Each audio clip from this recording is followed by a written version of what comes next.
on Android? No. I the last time I'm getting this. They should only show up if you're in before the first ad, which occurs. Yeah, it occurs at the 1 minute mark is when the ad plays. So I try and get it like instantaneously so that, you know, the majority of people don't have to get the ad coming in.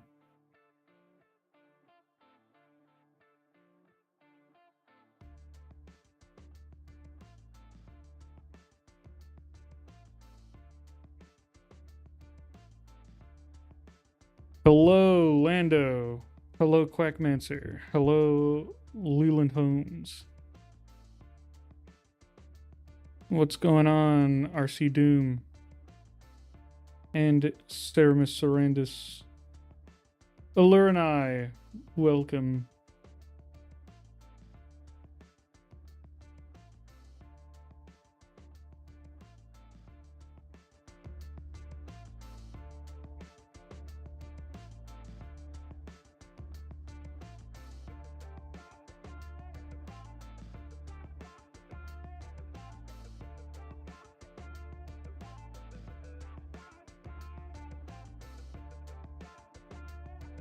Insert probably saying Jesus image.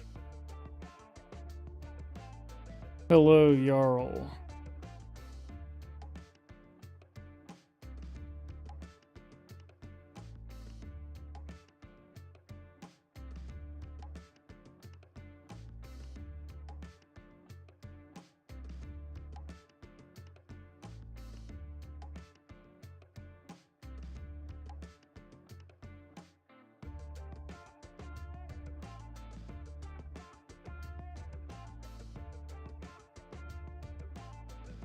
How's it going? It's going all right. Yeah. I'm hungry and thirsty and tired. But other than all of my human needs not being met, I'm doing pretty good.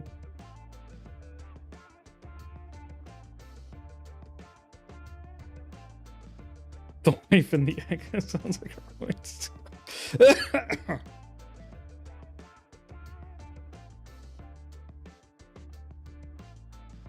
Hello, Crazy Red Simpkins. Crazy Red Simpkins. Is there some form of shorter version of your name that you would prefer to go by? Someone give this man a sandwich. I would love a sandwich, dude. I would pay $12.99 for a sandwich right now. That's what I would do. I wouldn't kill for a sandwich. That seems a bit extreme for a sandwich. But I would pay just like a little bit too much money for a sandwich.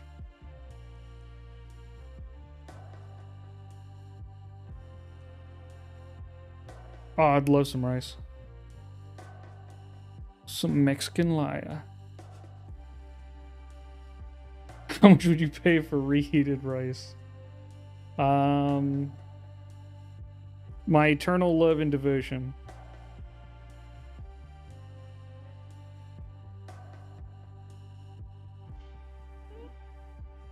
Crazy red or red is fine. Cool.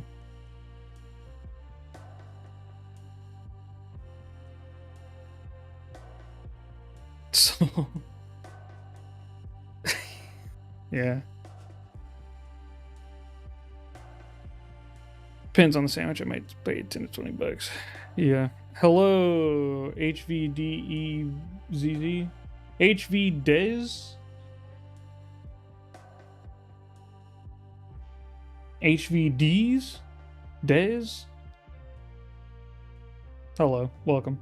Hades. I don't know how to tell you this, but you have a version of dyslexia where the letters are flipped upside down. Because that, my friend, is a V. Welcome, Hades. Welcome to the stream.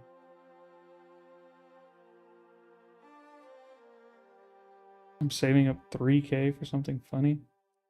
It has to be a combo, right? I don't think anything. Oh no, 3K is for challenging. Okay. Hello. Oh god. Right, you have the name that killed me last time. Twinkus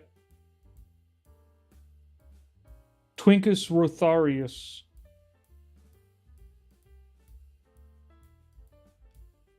Did I get it? A.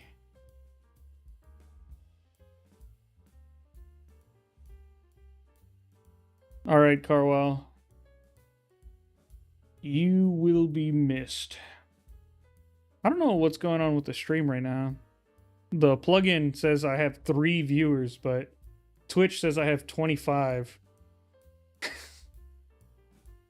It's a bit of a difference.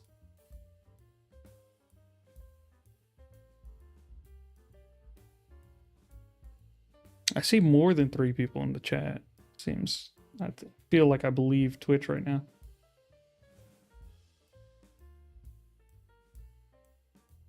Twitch wouldn't let me have the correct spelling. Well, that's rough. And now you're HV Days. That's rough.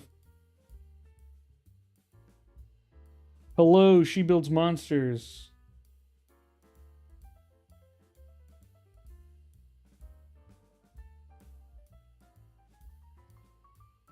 Twitch is very much lying.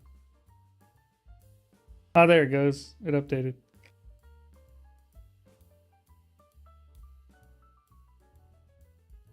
We could be Hydras. Need some Fanta? I can go for an orange soda.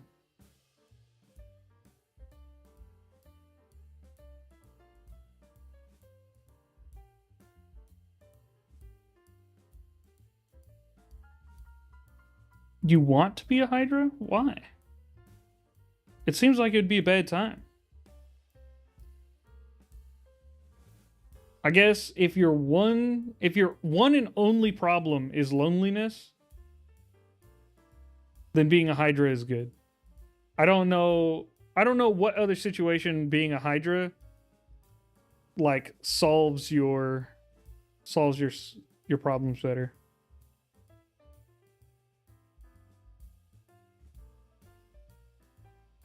People trying to cut your head off a lot? Yeah, I guess. No, well, yeah. If you're a Hydra, you're way more likely to have people wanting to try and cut your head off.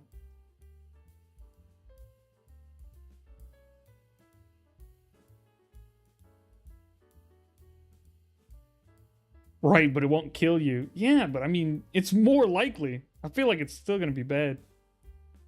What are we cooking today? I'm not sure. We'll have to see.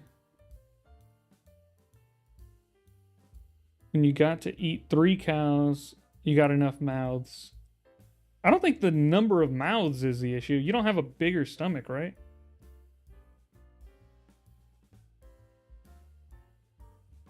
More of myself, yes, please. Imagine how much modding I can do. You don't have extra hands. I think people are misunderstanding. You have more heads. This doesn't solve how much stuff you can do unless that stuff specifically involves like putting stuff in your mouth or stuff coming out of your mouth. I'd assume more heads, slightly larger stomach. Why would you assume that? It's just more heads.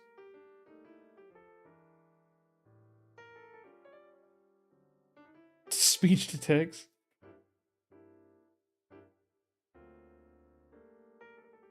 Wouldn't you need a larger torso to support the increased neck space? Doesn't that mean you'd have more stomach organs? Everything? Like, maybe? There's no, like, real reason. This is not how it's ever, like, depicted. But if we're talking about, like, what would actually need to be the case for a Hydra to exist, like, technically, like, our brains are absolutely... Most of our energy is expended on the fact that our brain has poor heat regulation. And so it would just cook itself if we let it go. So, I mean, technically you would need to eat so much more food. but you don't have that much more body space. You just can't, right? Unless you're like fully snaked out. At which point, I mean, I still like don't feel like you're like evolutionarily, this isn't working for you. It's not doing anything for you. You're having a bad time. One of your heads one of your heads has the constant job of chugging down like just like calorie nutrients, just like milkshake after milkshake. You're just like, or else you just die. Would you get more brains with more heads? Would you get smarter every time? I don't think so. I don't think you would. That's not how it works with like conjoined twins or anything. You're not like smarter because there's two of them together. How often do you think about milkshakes? When I'm thinking about calorie density, I'm thinking about milkshakes, Jarl. You should be thinking about milkshakes more often, Jarl. You need them. Being a Hydra would most likely make you argue with yourself. I already argue with myself.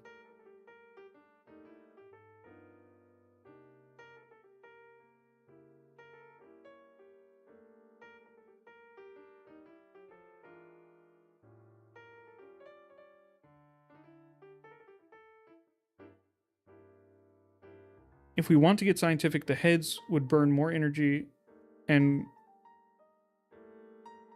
would change over intake needs. Split brain power between the heads or a hive mind. Yeah, I think it would have to be split. I mean, unless we're like we're calling it like magic or something. They have different DNA? Yeah, what does that have to do with anything? DNA determines like the phenotype of cells, but that doesn't have anything. Oh, also they're twins, right? Sorry. Yeah, they're twins. They have the same DNA.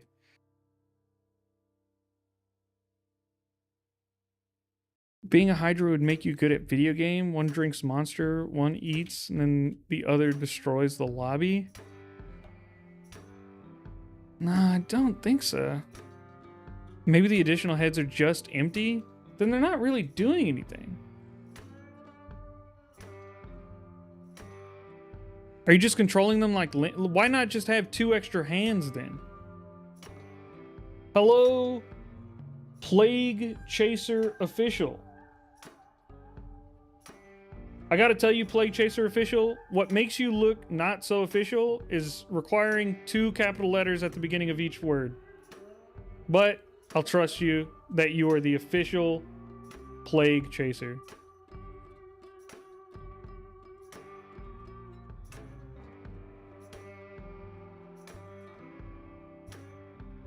We're all now dedicated to figuring out the mechanics of a Hydra. I will argue anything. That's a little known fact about me. No one knows this, but I will argue any point.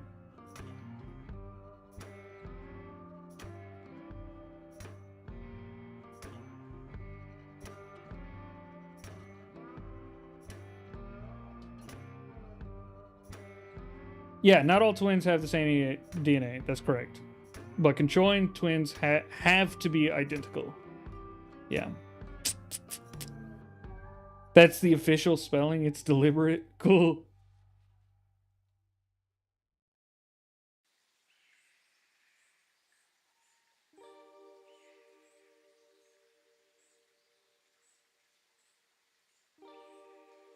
Yeah, I just don't understand why you wouldn't like just... Why wouldn't you want just hands instead? Why wouldn't you want 2 extra arms with little mouths inside the hands? I feel like that would be strictly better.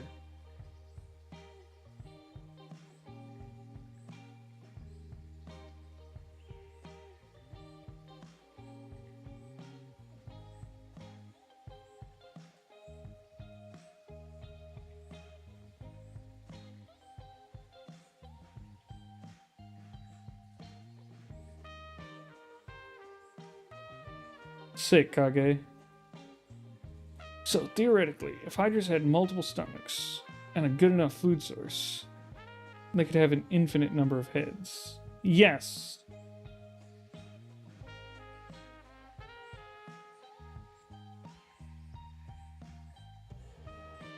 Where the advantages of Hydra, not the ideal body to have. I'm just saying, I think it's not. He said that he wanted to be a Hydra. And I said, I don't think you do.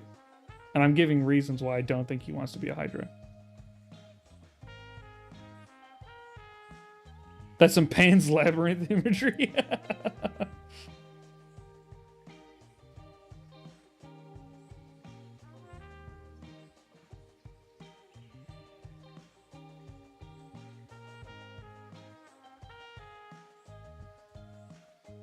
Infinite heads would mean the body would have to grow infinitely as well.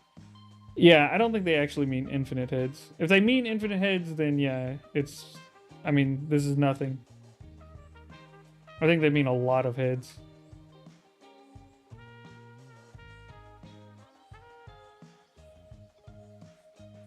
When a Hydra's head is cut off, it multiplies. I don't think that's actually true for the actual myth, right? The actual myth doesn't have the Hydra's head multiply. It just regrows.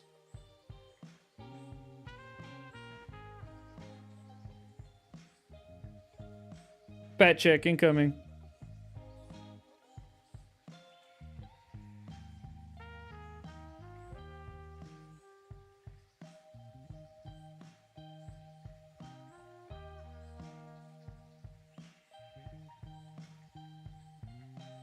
Yeah, I think I'm not 100% on this. I think the original myth, Hydras just have multiple heads and they do regrow. But they don't come back more. They don't have like infinite head growth.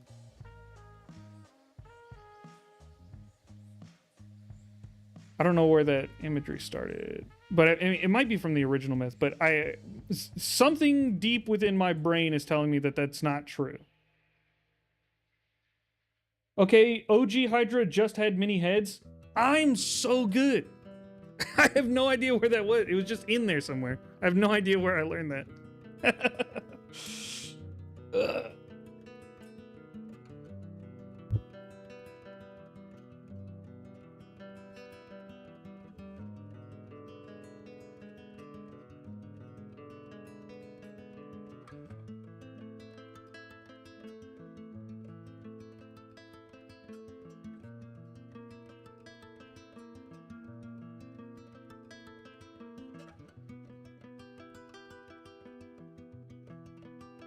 W guitar sounds.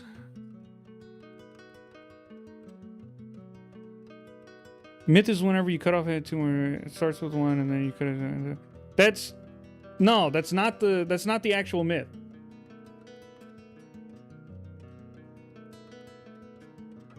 Yeah. That's how the myth goes in the Disney movie, which is not true. The Disney movie isn't accurate.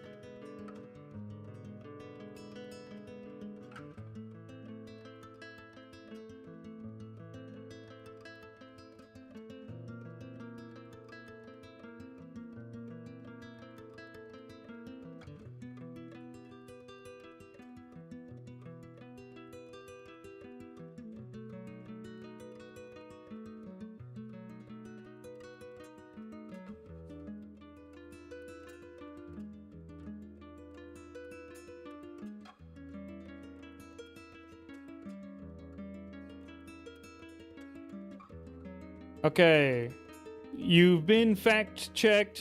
Check out the source from, was that Oxford? Oxford University.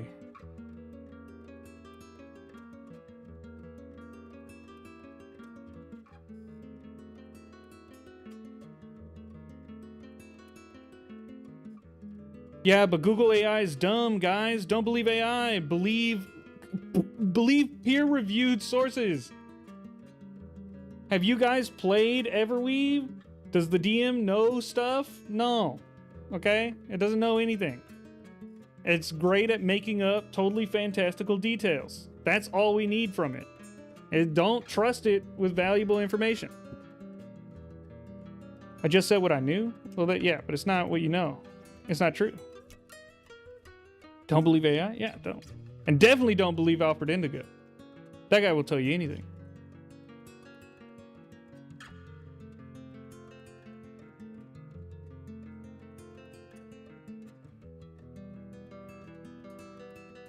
Yes, peer-reviewed sources.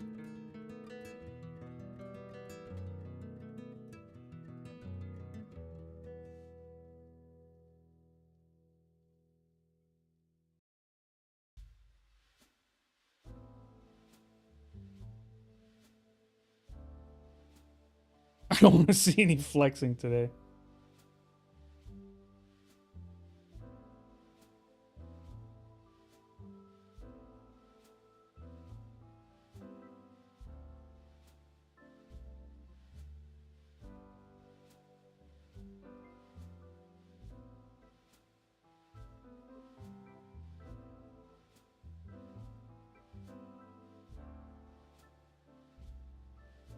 You don't have to reconsider your intelligence level. I'm just saying, you know, when given evidence against the things that you know, check them, peer review them, check peer-reviewed sources about that information. Double check it. Do your due diligence, and then determine whether or not that makes sense. And then consider altering your beliefs based on the new information.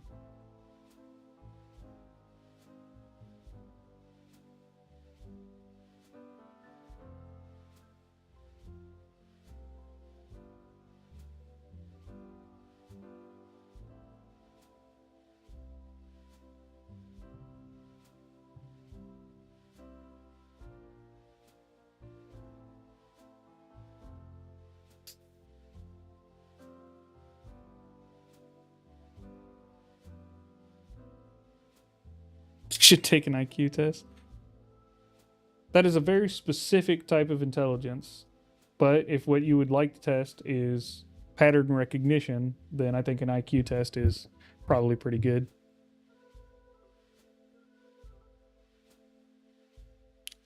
Linnaeus, I think someone said.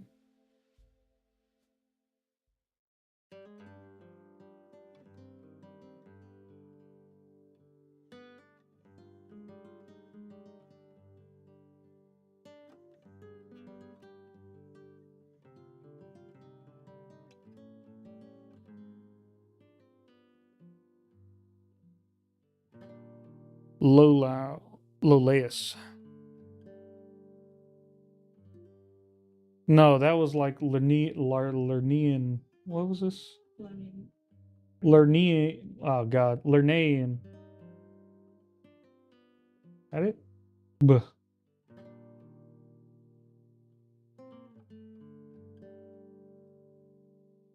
Liurnian. I bet you that's closer.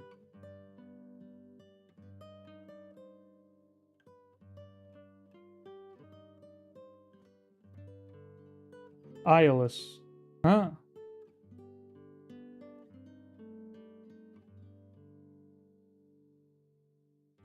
Getting way into actors. Anyway, what do people have for snacks?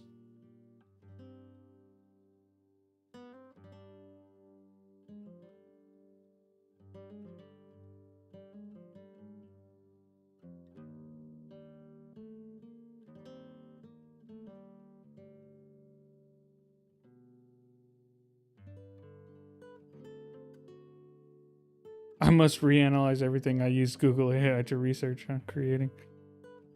That's probably true, but only a bit, you know. Some things are fine. It depends on what you're doing with it, right?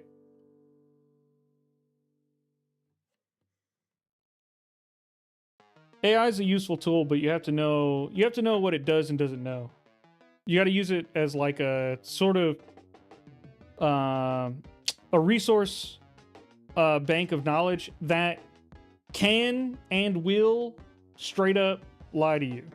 And so you just have to know like what it won't lie about and what it will lie about.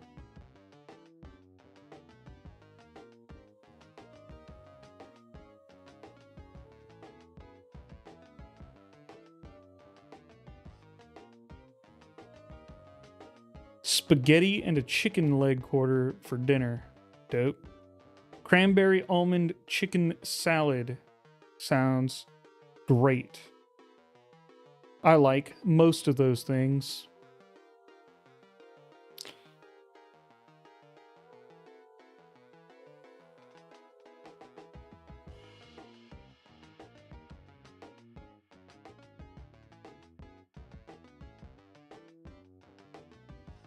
That's correct, Jarl.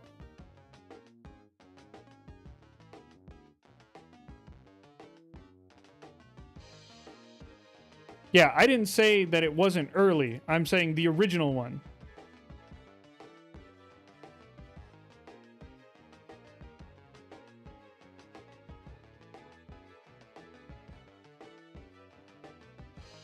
Yeah, I said the original Hydra myth, not the later writings of Hydras. I'm not saying Hydras aren't known for growing back multiple heads. That would be ridiculous. As the correct answer is it's debatable. Well, no, it doesn't mention it. So why add that on there? I know because it mentions it later, but that's not what it says. So it's not really debatable. It doesn't mention it early on. It's added later, and that's fine, and that is now an iconic part of Hydras, but it is not the original concept of Hydra.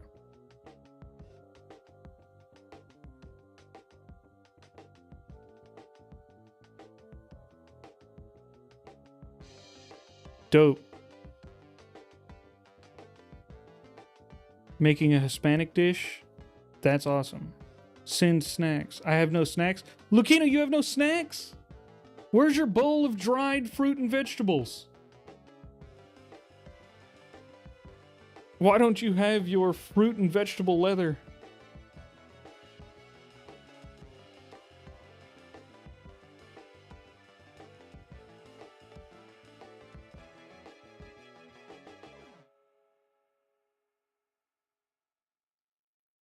The Hydra we know comes from the original Greek myths. Yeah, but that's...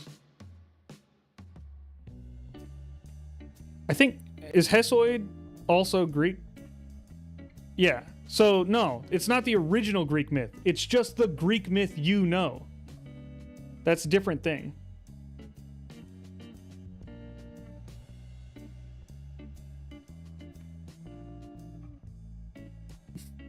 That's true. Hydras are real. We do have real Hydras.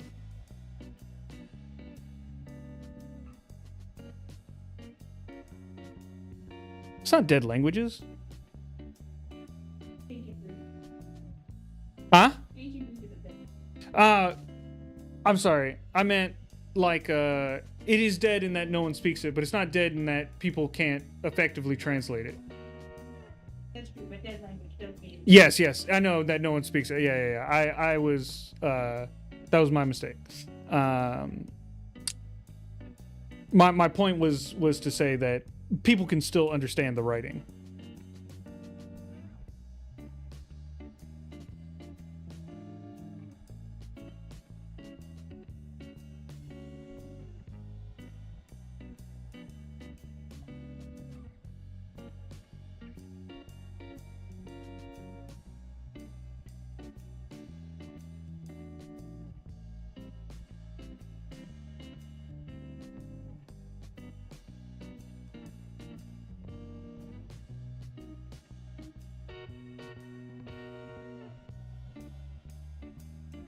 Yeah. Well, yeah, so one of the weird things is like if it's not stated explicitly in early writings of it, it would be weird to assume that.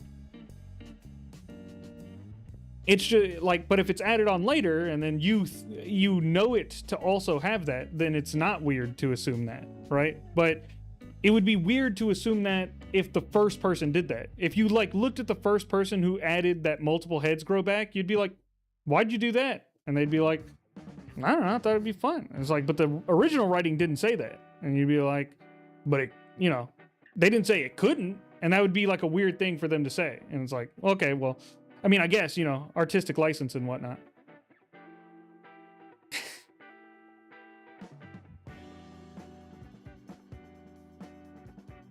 And yes, there could be an older story.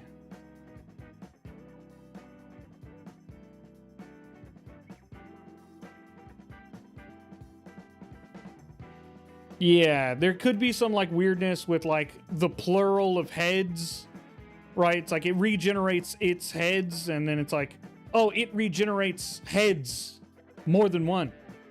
And then so like maybe two heads or something. There's always like that possibility, that like weird translation stuff. Okay, we're about to get started. Let me just make a post in the Discord real quick, and then we'll get going.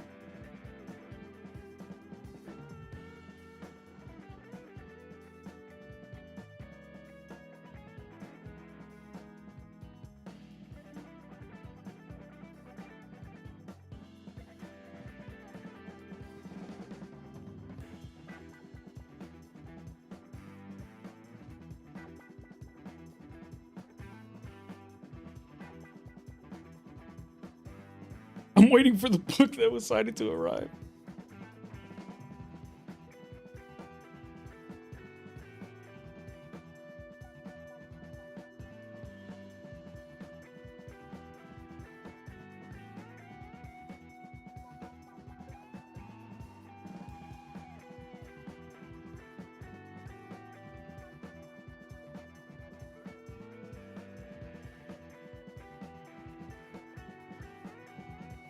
All right.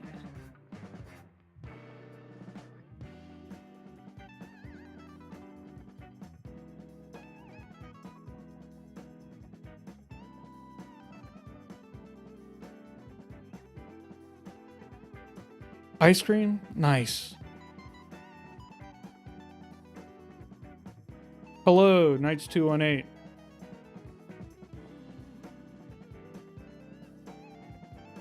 Hello, Heavy Puffer. Sorry I'm late. I'm sure you were just trying to catch your breath from your asthma.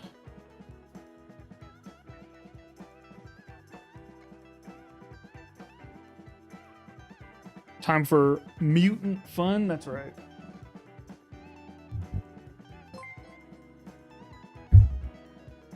Captain Axion, thank you so much for gifting a sub. Who'd you gift a sub to? Was it just random? If you just got a gifted sub, you may thank Captain Axion. Before we even got started, just random. Okay, cool. So someone out there has gotten a gifted sub. You lucky dog.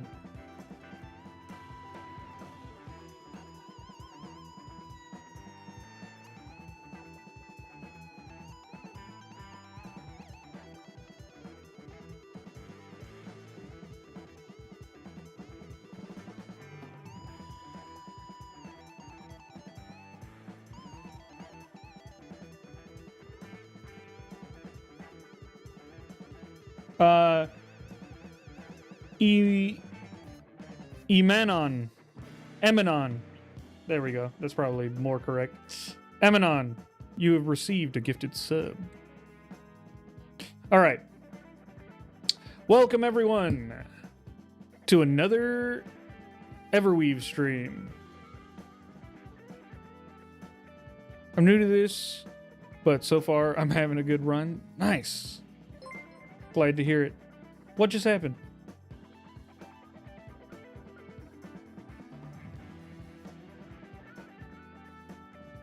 Naganamakan, thank you so much for the 5 community gift subs. You've started a hype train. Thank Naganamakan for gift subs if you got them. Guys, we haven't started yet. From iOS to PC, just log in with your Apple account whenever you open up play.everweave.ai. Dad of Call.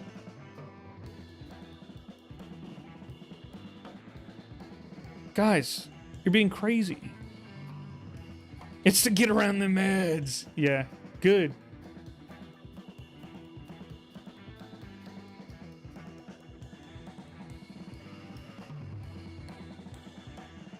When did the game officially launch? I started playing last week. Oh my god! Alfred Indigo! Another 5 gifted subs. Guys, what are we doing? I figure if I spend about $500 a month on this game, I know I have a problem, then I should at least share some love. Guys, you're being ridiculous. Captain Axion with 510 bits. What are you guys doing? It's a sub party we haven't started yet.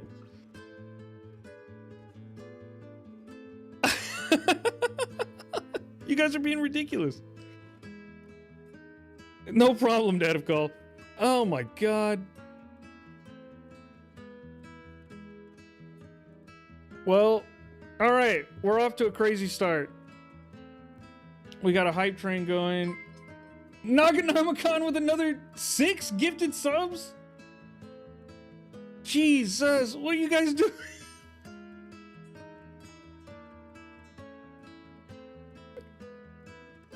There we go. Wanted that #1 spot. Oh.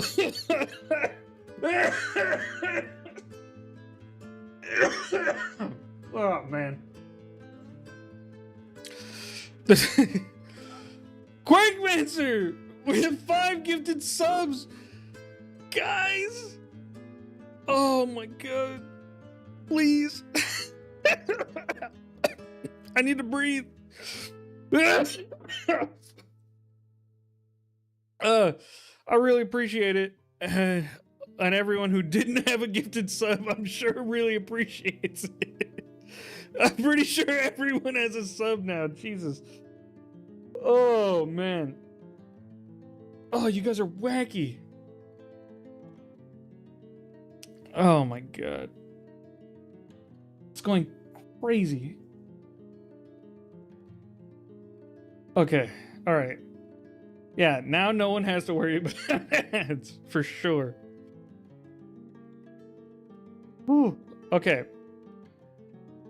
What was I saying? Oh, the character. Yeah, we're doing the...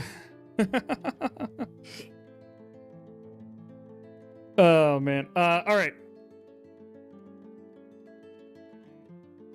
Yeah. Well, welcome everyone. All right. I see we have a couple of new people, so just a quick rundown. I do at the beginning of streams. If you're new here, if you're new to Everweave, I'm Echo. I'm the community manager. I work directly for in-game studios. You probably, if you're in the Discord at all, you've probably seen me around some amount. I run this stream 3 times a week. I play to show to get the game out there so that people can possibly discover Everweave through the streams, see someone playing them, and get into it that way. Also for veteran players to learn how I deal with specific bugs and certain things like that. So just try and give everybody something that they can take from Captain Axion gifting a sub to the wife. Oh, man. Captain Axion, I thought you were banned from giving out subs. Knights218 gave out a community sub. Guys. What are we doing? Oh my god. Thank you so much, everyone. I appreciate it.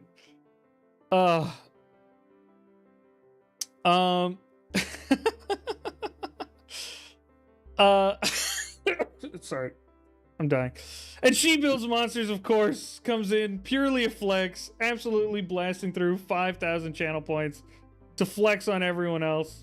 You may have gotten a gifted sub, but She Builds Monsters has channel points, and she wanted everyone to know. Poseidon Dragon, thank you so much for following. Lando, not to be outdone, also said, I've been here for a while, purely a flex. Quackmancer says, I'm out gifting subs and I'm flexing. I've been here for a while. Absolutely will not be outdone. Jesus Christ, guys. Okay, so we're not getting through anything. Jake Snake 057 has spent 5,000 channel points. They say I'm flexing too, okay? There's all these new people. I'm flexing on them. Oh my god, Stormy Shades with 1,500 bits. Thank you so much. What is wrong with you guys? Oh my god. Thank you. I appreciate it so much. Oh my god. Okay. I'm gonna try and hurry up and get through this before more stuff happens. So, like I said, I run the stream for new people and veterans alike. I hope you can get something from it. If you like the stuff that you see on the stream, if you see something you're like, whoa, I didn't know you could do that. I put all the stuff that I know about the game into a guide. You can find it on the Discord under the tips and tricks pinned at the top. If you're looking for something about the game, you can find it in the guide. Oh my god, Naganamicon. You've asked me a trivia question. Who has done this other thing? What is this below? Plague Chaser Official has cheered 245 bits. Thank you so much. You guys are new here. What are you doing? This is crazy.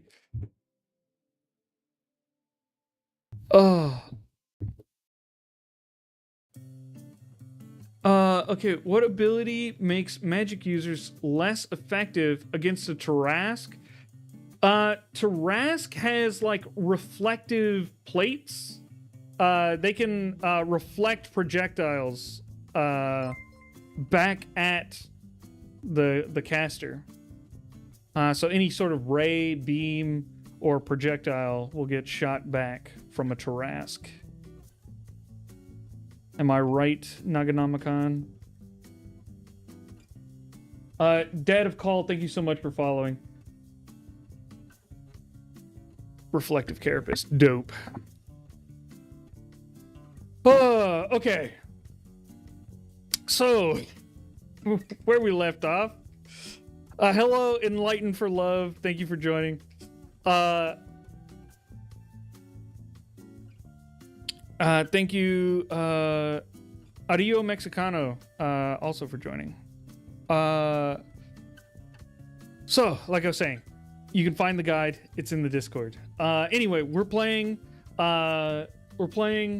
Steve Kinetic, also known as Harley, a biker mutant paladin. Their actual race is an orc. We've sort of homebrewed them to be a mutant, like from X-Men, and they sort of have the power of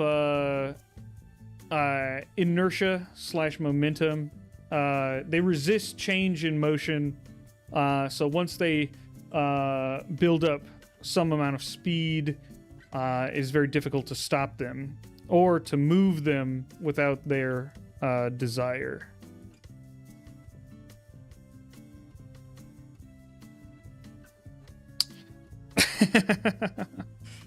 Okay, let's get to the character, huh?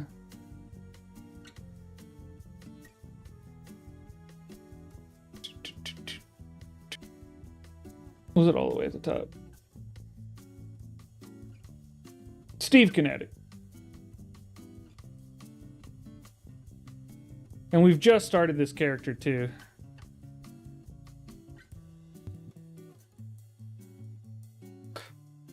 Woo!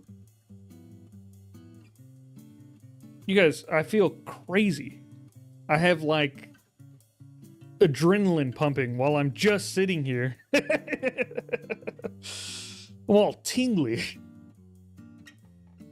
Dang, you have lots of characters? Yes. So I've been a tester for the game for a long time before I became the community manager. So I have a lot of characters as I playtest the game a ton. And this isn't all of them. It gets reset every couple of months. Oh, I might be missing. Okay. Kage, give me a second. It might be missing a text box. We'll fix that for you.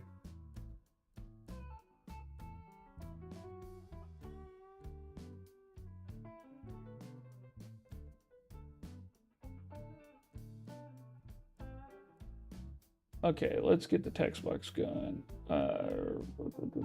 Viewer rewards. Ask the chat a trivia question. Edit. Yes, you must type in a text box. Save. Okay, there you go. Kage, you should now be able to ask the chat a question.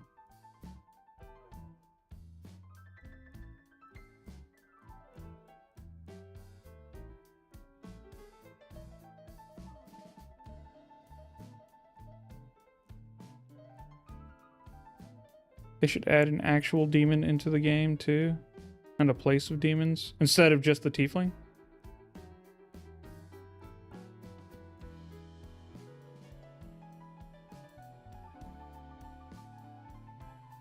Okay.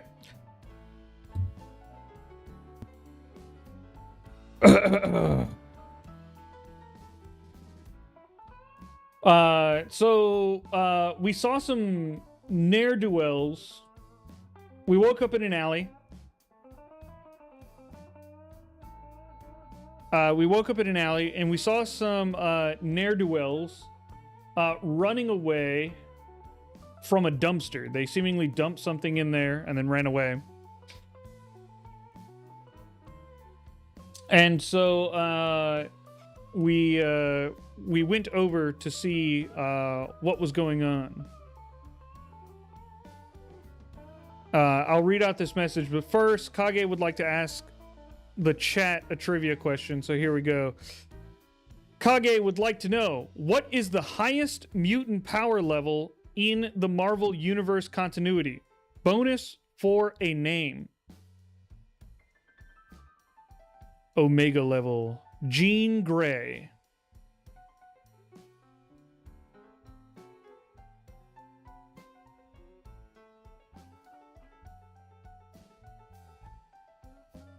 Unearthly.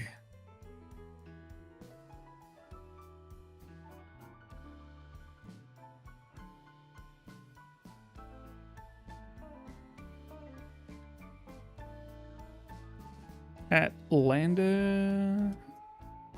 What did Landa say?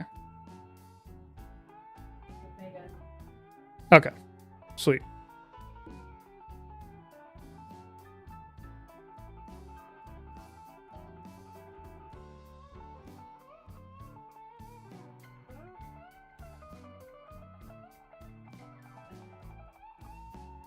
All right.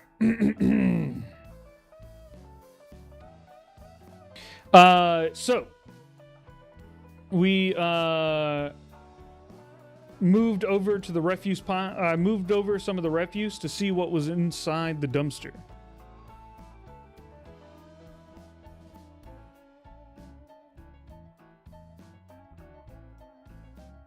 You reach into the dumpster, pushing aside a sodden cardboard box and what appears to be a discarded medical gown.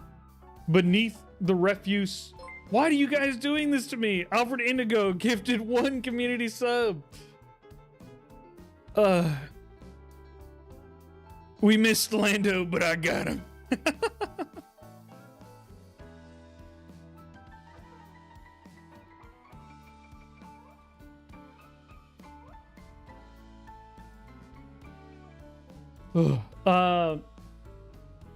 Beneath the refuse, the source of the thumping becomes horrifyingly clear. A young, slender figure no older than 16 lies bound and gagged amidst discarded electronics and biohazard waste. Their skin is sickly green and small, thorny...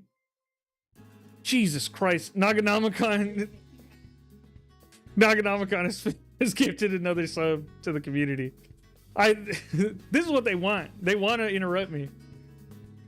It must be the case. Not sharing the number 1 spot. Oh, man. I have no idea where I'm at. A young, slender figure, no older than 16, lies bound and gagged amidst the discarded electronics and biohazard waste. Their skin is a sickly green, and small, thorny growths protrude from their forearms and neck, indicating their mutant status. Their eyes, wide with terror, meet yours from beneath a tangle of dark hair, and a desperate, muffled whimper escapes their gagged mouth as they struggle against their restraints. The air around them crackles with a faint, raw energy.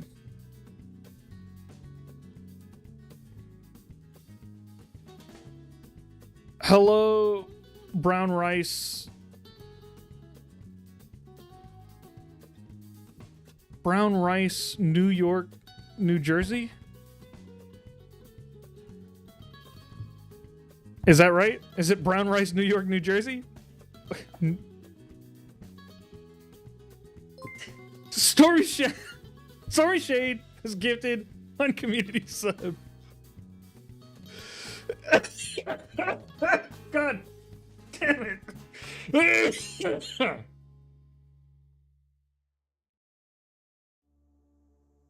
Originally from New York, now live in New Jersey. Ah, sweet. I deciphered it. Oh my god.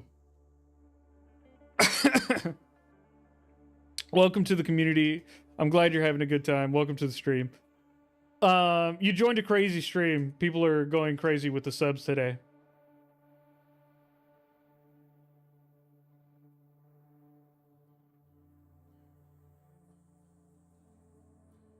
Oh my god. Okay. We're gonna get somewhere this stream for sure. It's gonna happen, okay? I'm making sure of it. All right. Yeah. It is a great day. All right.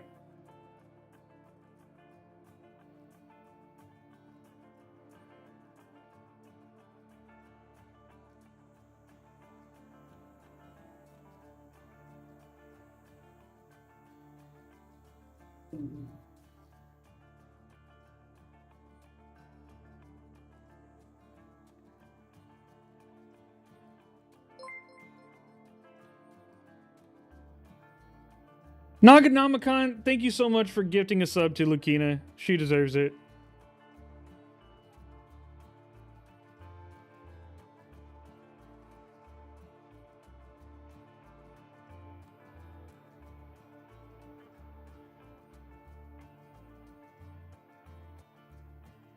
I must say thank you and be foiled. And then we'll kill the character behind the screen. Oh. Well, thanks for killing the ads, guys. I appreciate it. I do hate me some ads.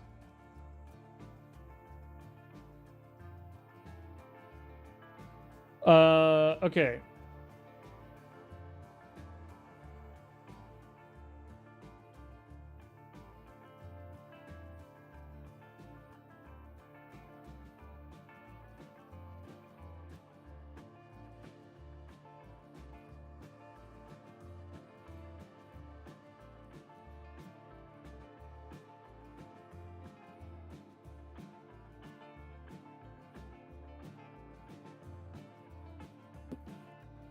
I'll reach in and pull out I'll reach in and pull the kid out.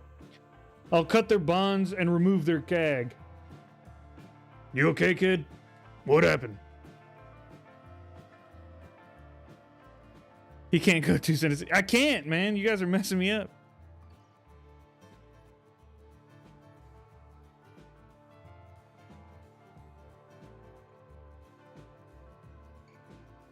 Breathe, Echo, breathe. Guys, I need a drink. I need a beverage. Not that type of drink. I need a diet caffeine-free soda.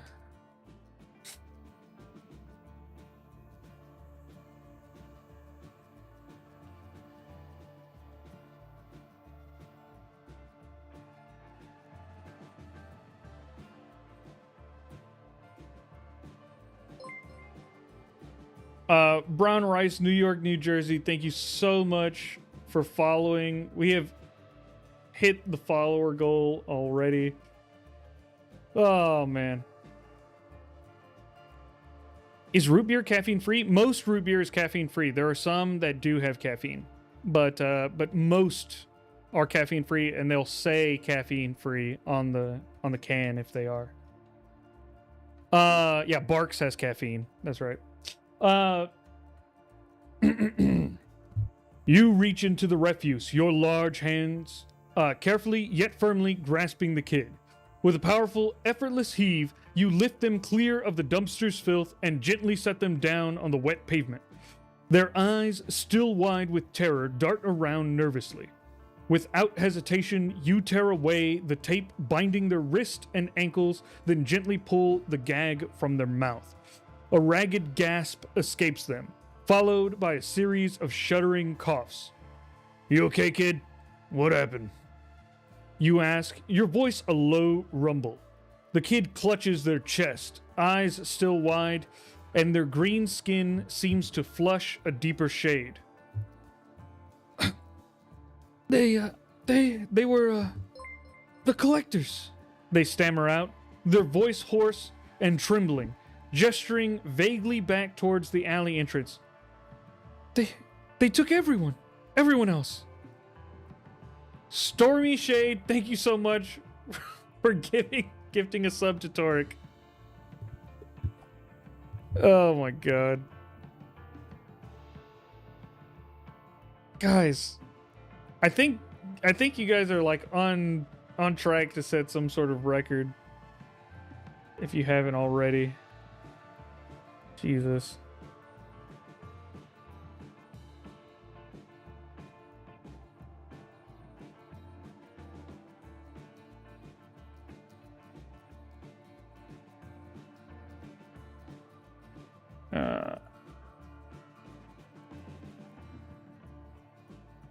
Already beat the top record? Maybe. Ask the chat a trivia question. Kage would like to know, who is the only named Sentinels enemies in the X-Men comics? There are 2 answers.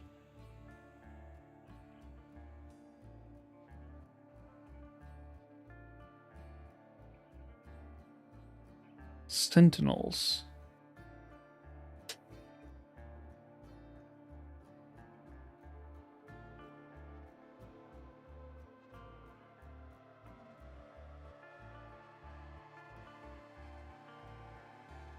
Death and taxes.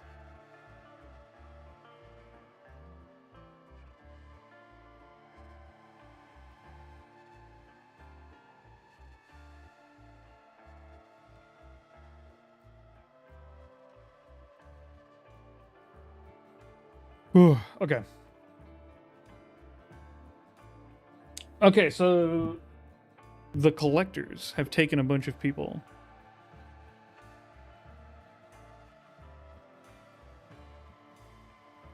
I've never heard of named Sentinel. They are mind killers.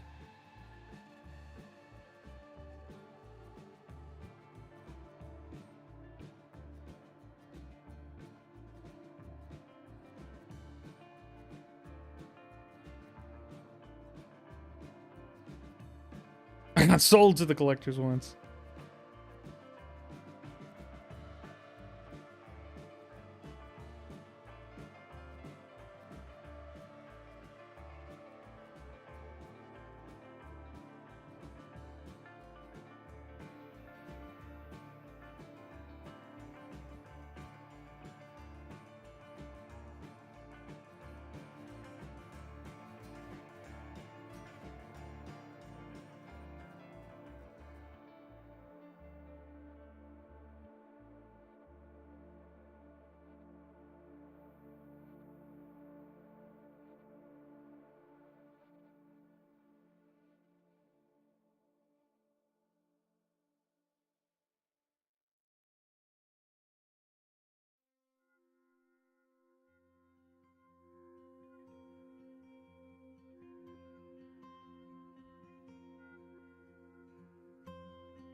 Okay, so I've asked the DM, have I heard of the collectors before? This is something you might do in a normal D&D session where the DM has an NPC tell you something and you go like, oh, that might be something I know about, right? I'm a citizen of Washington, D.C. If there's some sort of criminal group, I might have heard of them before. So, DM, out of character, have I heard of the collectors before? Yes, you have. The collectors are a loose, shadowy organization that has recently gained notoriety in the grimy underbelly of DC. They're known for abducting mutants, particularly those with emerging or unusual abilities. Rumors whisper of illicit labs, black market, genetics, and even darker purposes for their captives. Their methods are brutal, their reach surprisingly wide, and they've quickly become a boogeyman for the city's mutant population. The kid shivers, pulling their knees to their chest, still glancing nervously down the alley. They were going to dissect us, they whisper, the word barely audible. I saw them take my friends. They were bigger, stronger. I just ran, and they threw me in here when they heard you.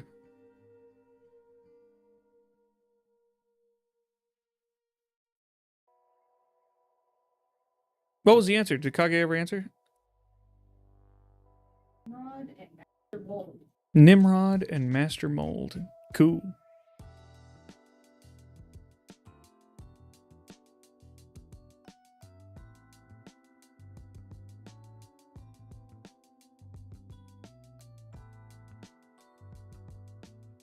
All right.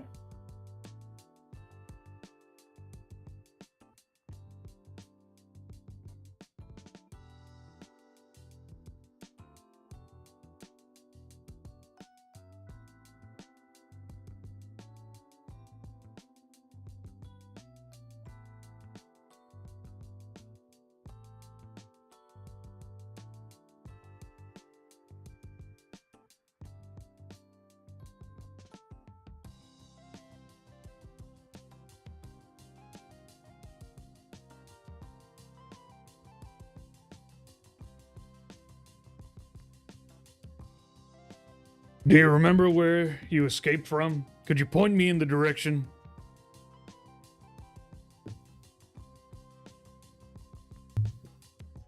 Tenuous, clean bacon. Oh, Skamoto.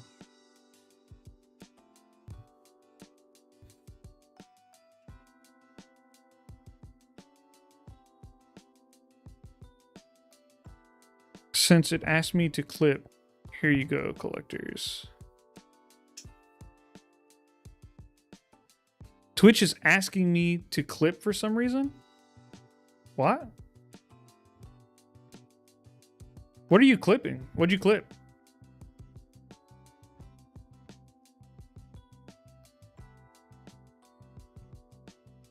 Really? Yeah.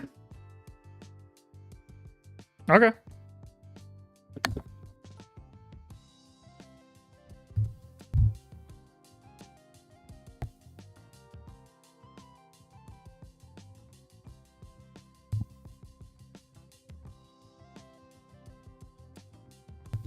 What does modify an emote do? I think it just like adds a little effect to an emote. It's asking to clip a scene. It just always says that at the top of the tab. Weird. Charming, snappy heron panic basket. That's a fun. That's a fun alternative to a picnic basket.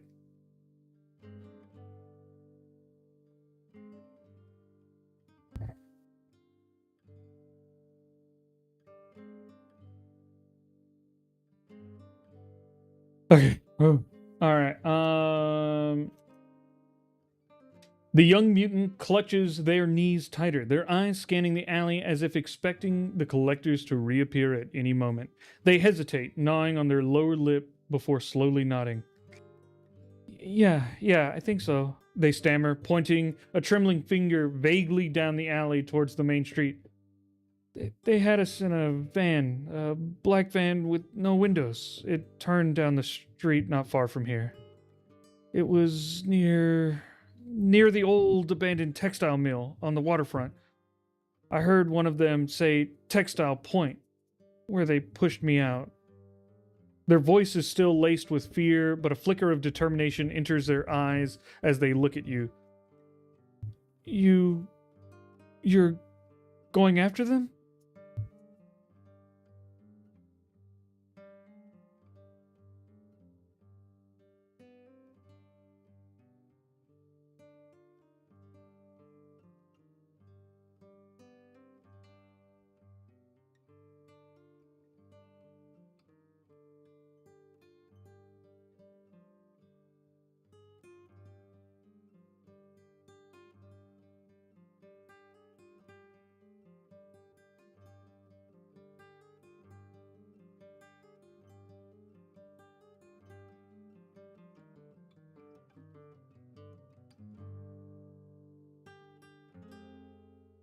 Yeah, I probably am.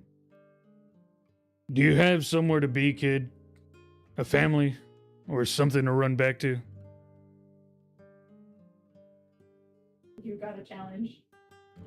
Adopt the kid? Okay, well, maybe if this is a thing. We'll see. Jesus. Why? Why adopt the kid? Of course they shake their head. Of course they're a freaking orphan. Ugh. Guys, we were going to play an anti-hero. How am I supposed to be an anti-hero? What, I'm going to be... They're going to be Robin? I can't be abusing kids like that, guys. This is not this type of stream.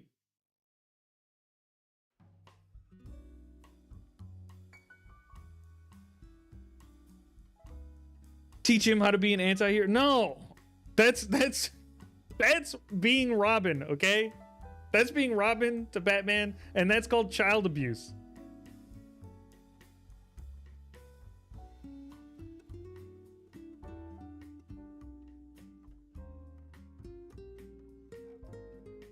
Be an anti-hero and a good dad. If DC can do it, so can you. No.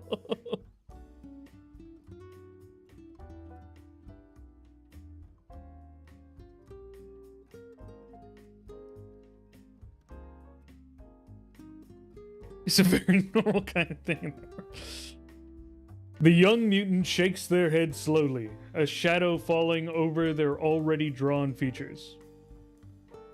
No, not really. My parents, they disowned me when my mutation started showing.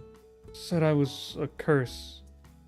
They look down at their thorny forearms, then back at you, a desperate hope dawning in their terrifying eyes. Ugh! I don't have anywhere to go. Can I come with you? I don't want to be alone. I can help. I promise. Their voice is small but earnest, filled with the plea for protection, their green skin visibly paling in the cool night air. Ugh.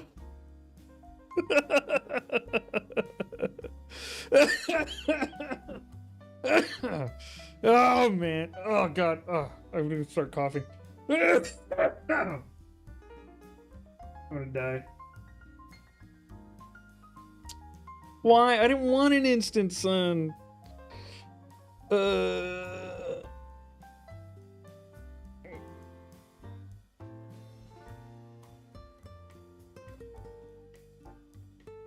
Name him liar.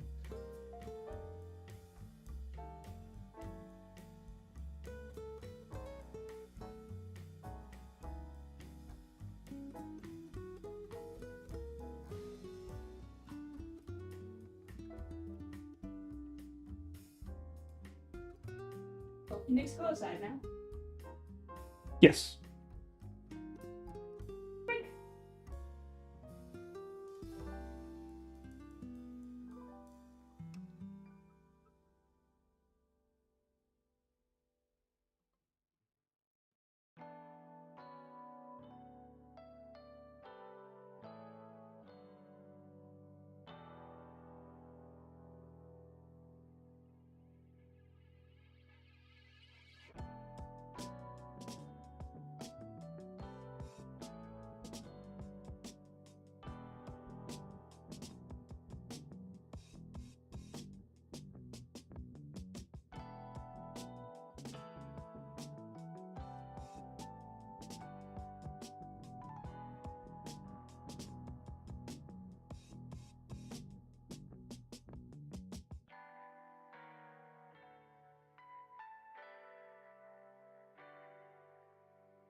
Make him your guy in the chair.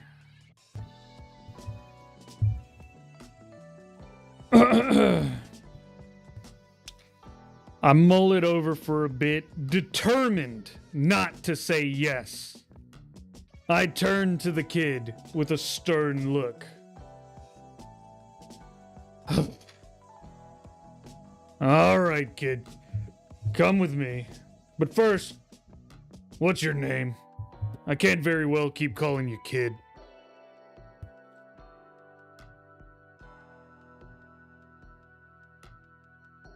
Speedrun parenting.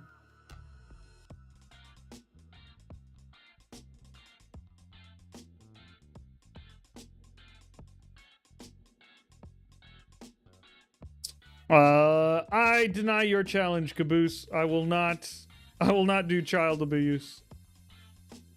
No abusing children on this stream.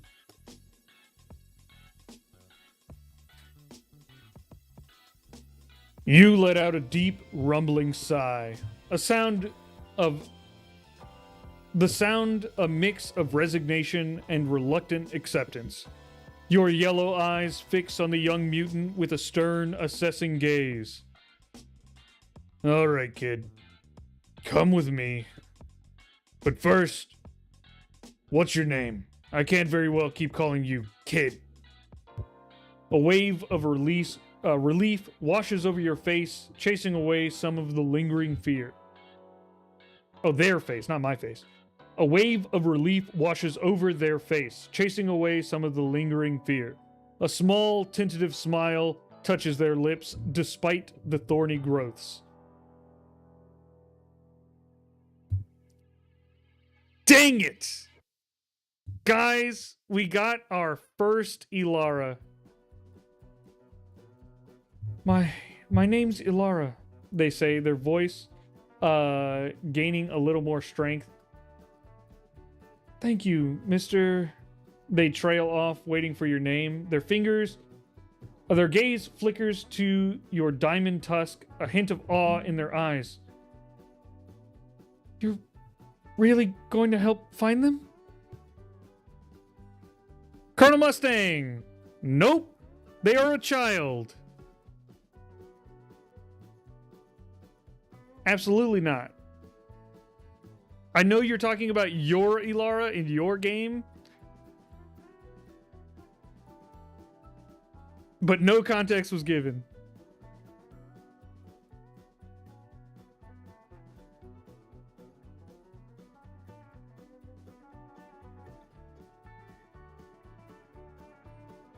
Ugh. All right, so this is a good chance. Sorry, I didn't mean that. Yeah. I know you didn't mean it, okay? I know you were talking about your Ilara.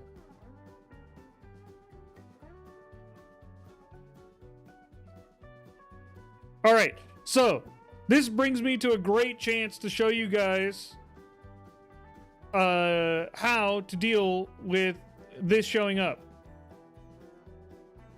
Hey, this name is terrible. I don't like this name. All right, here we go. This is how you do it.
right. So I said DM out of character. You use Ilara too often as names in mini games. You don't have to be this specific with it. I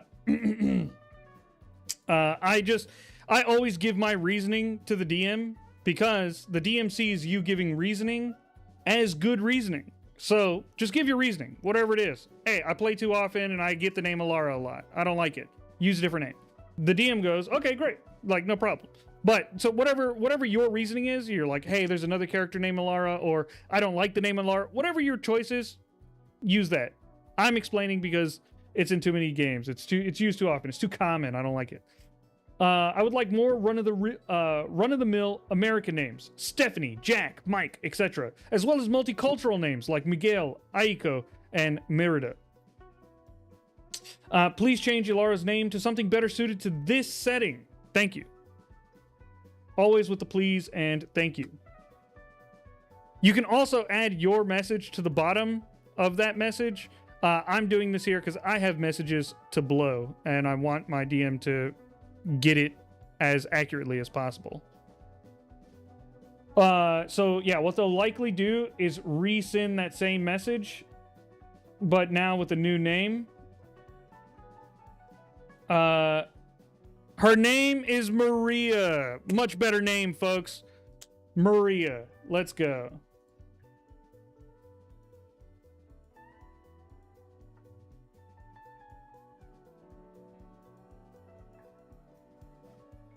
Pray it's Robin.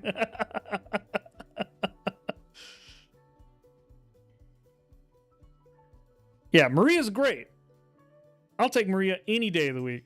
You know how many Marias I know? I know so many Marias. That's a perfect American name.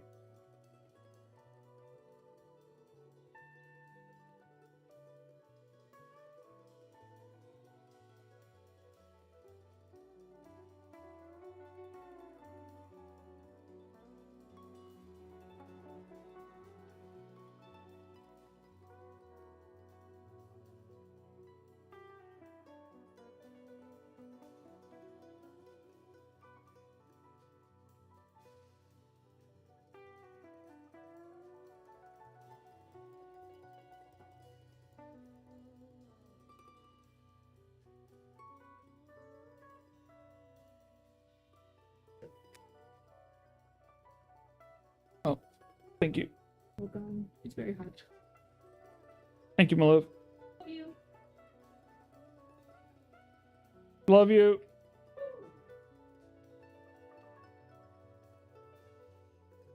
All right. So yeah, you're really going to help find them? Yeah, I am. But you'll need to hide when I get there. Can't have you getting hurt on my conscience. I've already had a hell of a week.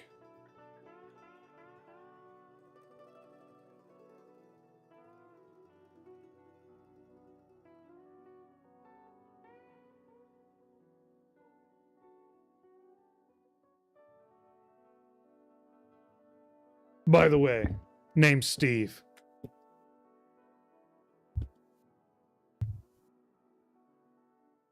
In Spanish Harlem? Harlem in DC?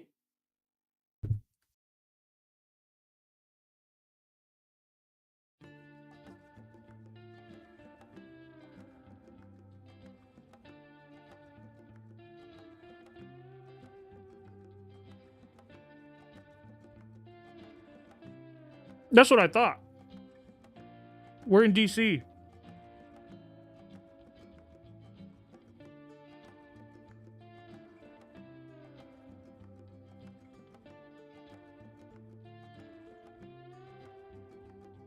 Does she remind you of a movie star, this Maria, you know? I don't think so.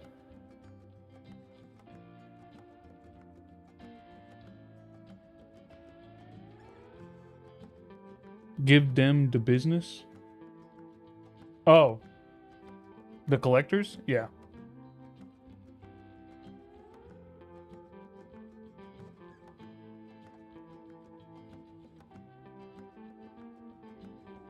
They are song lyrics?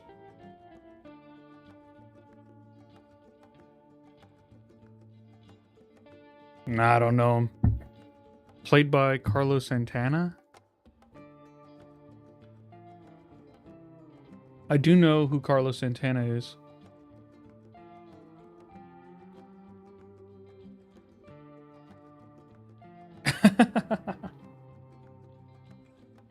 Okay. We're gonna take a short break. Very short. I just want to eat a couple of spoonfuls of rice. And well, it's like a Mexican dirty rice sort of situation. Just want to eat for a little bit and have a drink. And I'll, you know, this royalty music is kind of Santana-y.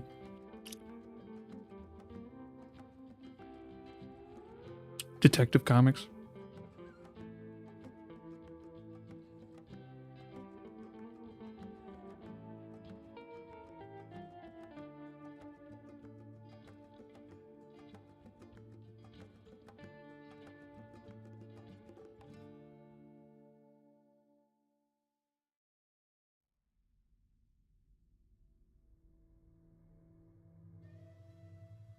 Blue Jolly Ranchers? Dope. Best flavor. I'm getting super sorry. It's alright, it's alright. Rice is nice? Yes. Sick. Happy for you, RC Doom. Brown rice is better? No. Okay. Because everyone knows that this is actually a food stream, I'll pass the time talking about what my dish is. This is a Mexican one-pot meal. Okay? Take the kid to get ice cream? Okay. Maybe. We'll see what we can do. This is a Mexican one-pot meal. It's Mexican rice, ground beef, with like kielbasa sausage, or like Ukrainian sausage. There's different names for them, but like the sort of regular smoked sausage you'd get at any grocery store, cut up into like little half moons, and then jalapeno, onion, and then all of that's like cooked together, and then the rice is fried in some oil until it gets lightly brown. Once it gets some like toasty aroma going, we add in some tomato paste to deepen the flavor, and to get the Mexican rice orange, right? And then we add in all the meat and vegetables back in, and fill up with water. Caldo de pollo, garlic powder, onion powder, salt, black pepper, and cook it like you do rice. Delicious one-pot meal.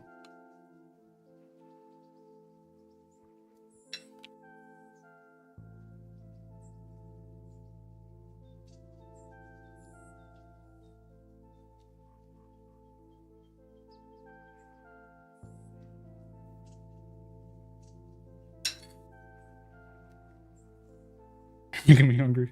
Yeah. Original Sweet. Welcome.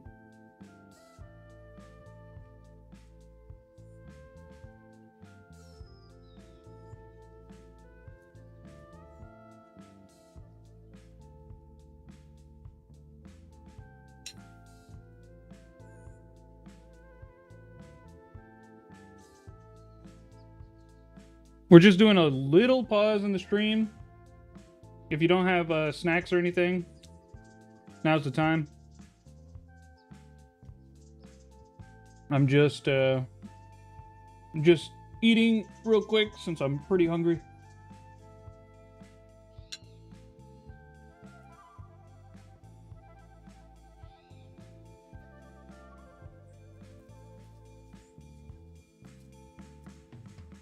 Good. This is a snacking stream.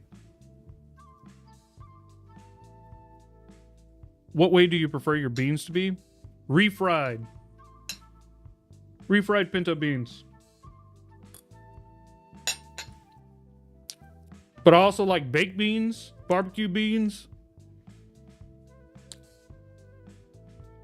Yeah, I like beans quite a bit, so I eat them in a lot of ways. But my favorite, refried.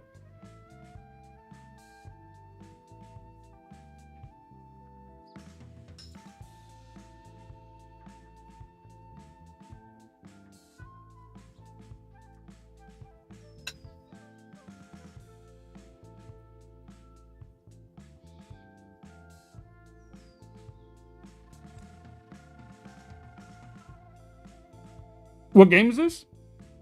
This is Everweave.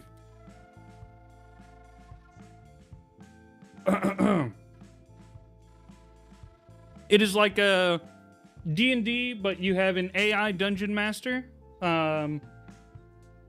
It's not exactly one-for-one D&D rules. It's D&D-like. We take a lot of inspiration from D&D. We use the SRD, so you'll see a lot of similarities. We homebrew some stuff because you're playing solo D&D, and it makes more sense to have specific mechanics for playing a solo D&D. So that's how it is. Naganamicon, thank you so much for gifting a sub to Original Sweet.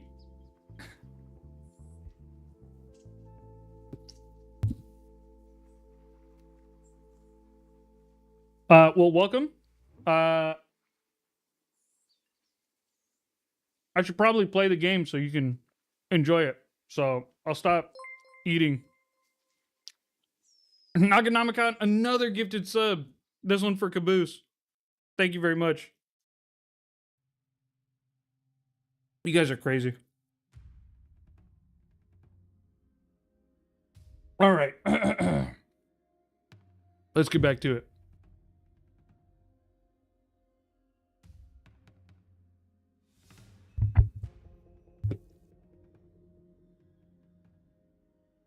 Maria's eyes widen slightly at your name, a flicker of understanding passing across her face.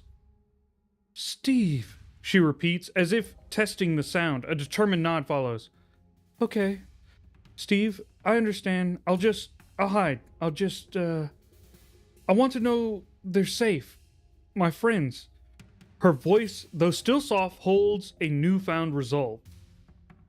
You glance down the alley, the distant city lights painting a stark contrast to the grimy surroundings. The mention of the abandoned textile mill, Textile Point, echoes in your mind. A known derelict landmark on the DC waterfront. It's exactly the kind of place a shadowy organization like the Collectors would use as a temporary base of operations. The night is still young, and the search for answers has just begun. Let's go, you grunt, turning towards the alley's mouth, your heavy boots already moving with purpose towards the street and the direction Maria indicated.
We're doing a wisdom check. We're looking for our bike. We are not finding our bike.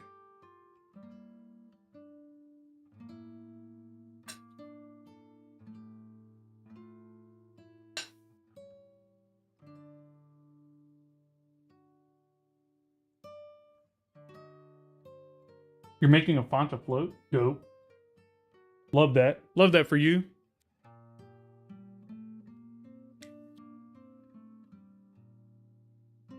Broly would be super impressed.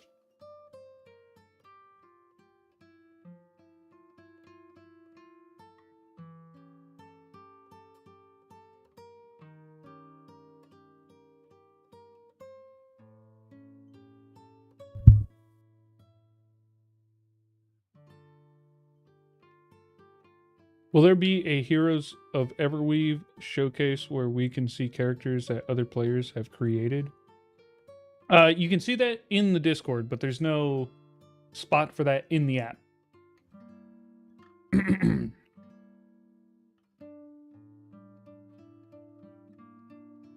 I'm sure it tastes like dreamsicle.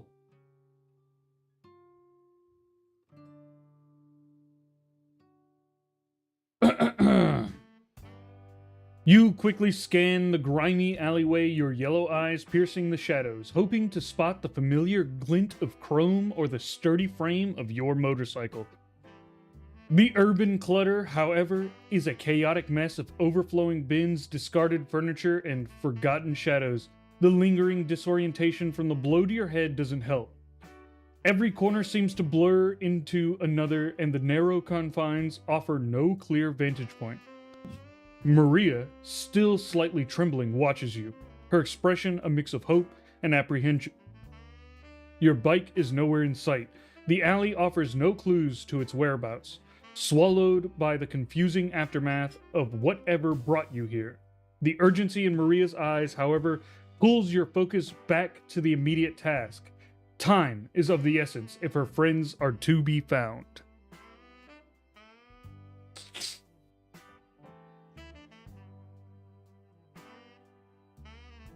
All right.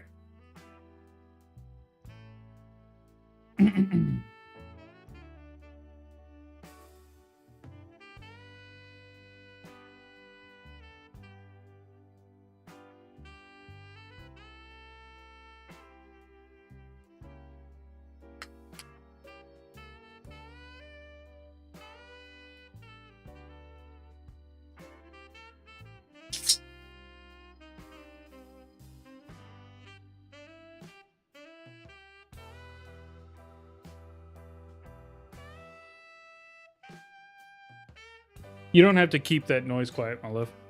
The mic doesn't pick it up. What noise? The coat. Right?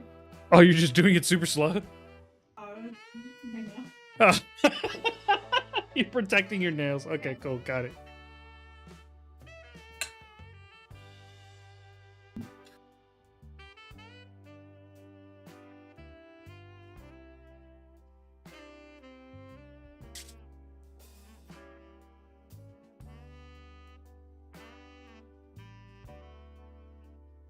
It does taste like creamsicle. I knew it.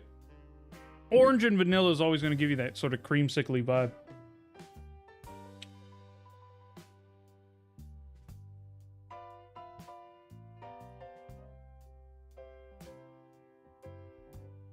She builds monsters as a very cute sentiment.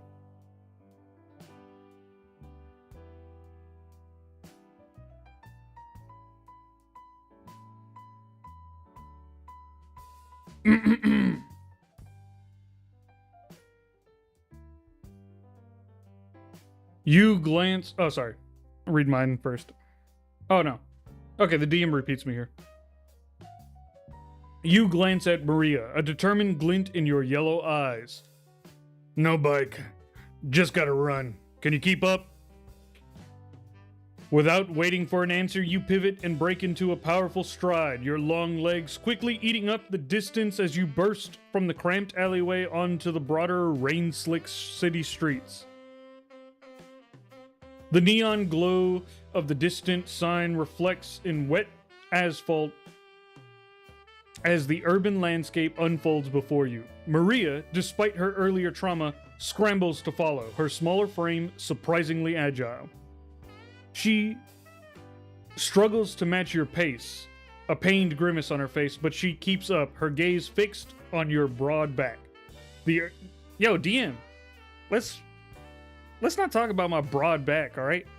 The urgency in her eyes tells you she understands the stakes.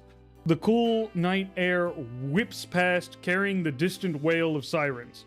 As you both race towards the waterfront and the abandoned textile mill, a dark silhouette against the inky sky.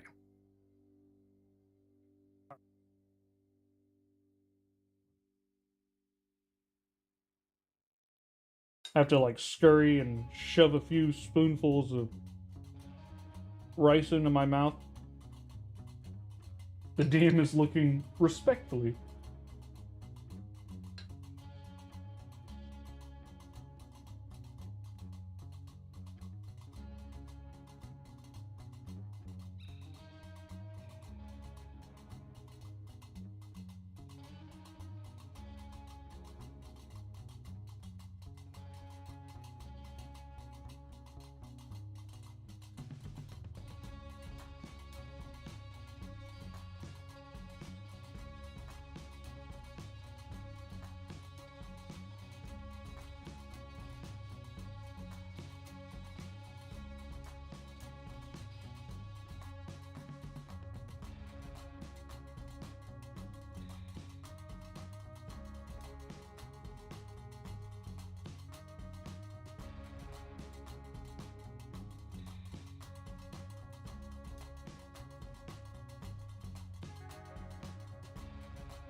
So can we use that DM prompt he just used to change the name of characters that have already been introduced? Because the Lyra Ilara mix-ups are never ending. You can. It's best to do it whenever they first show up, because the longer they exist, the more times they're in your narrative backstory, which means that the DM will revert their name back to the original when looking back at the history. So the longer of a history you have with that character, the harder it is to change their name, because the DM has to like go and try and change their name in every part of the history of your adventure, which it's likely going to mess up doing. It's not going to catch every instance, and if it ever looks back at something and it's the other name, it's like, oh, who was that person that they met on that day? It'll be, oh, their name was Lyra, and then they'll switch it back to Lyra from, you know, like Walks with the Wind or whatever. Is he going in throwing hands, and are they rated E for everyone? Yeah, that's pretty much how it's gonna go. How about a nickname? Yeah, a nickname you can do. You can introduce a nickname for sure. You can start calling one like Ellie and one, you know, Alara Bear or something.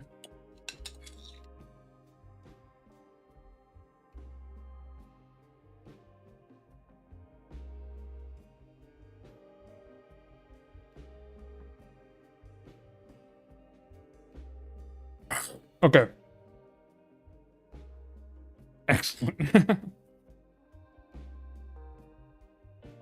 You glance back at Maria. Oh, sorry. Hold on. Did I... Is the DM? Yeah, the DM's repeating me. You glance back at Maria, seeing the strain on her face as she tries to keep pace. Without breaking your stride, you sweep her up into one powerful arm, tucking her against your side. A faint hum begins to emanate from your very being as you focus the innate power of your inertia stirring within you. The world around you seems to blur as your formidable mass begins to build speed, the momentum growing with each thunderous step. The pavement beneath your combat boots blurs into a continuous streak. The abandoned textile mill looms ahead, a skeletal silhouette against the bruised night sky. Its front doors, old and weathered, seemed flimsy against your accelerating momentum. Just before impact, you deftly release Maria, sending her tumbling safely into a patch of overgrown weeds beside the building. With a primal roar, you hit the doors, your body a living battering ram. The rotten wood explodes inward with a deafening crack, showering the dimly lit interior with splinters and dust. You surge forward. You surge through the breach, a blur of blue skin and red mohawk, ready for whatever awaits within the collector's lair.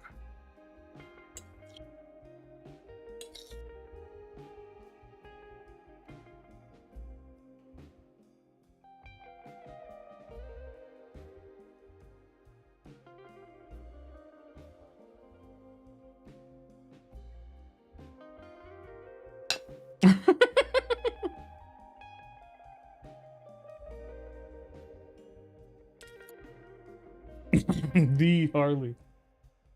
That's right.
They have some sort of thorn power, I think. They haven't said what it is. Or at least it visibly shows as thorns.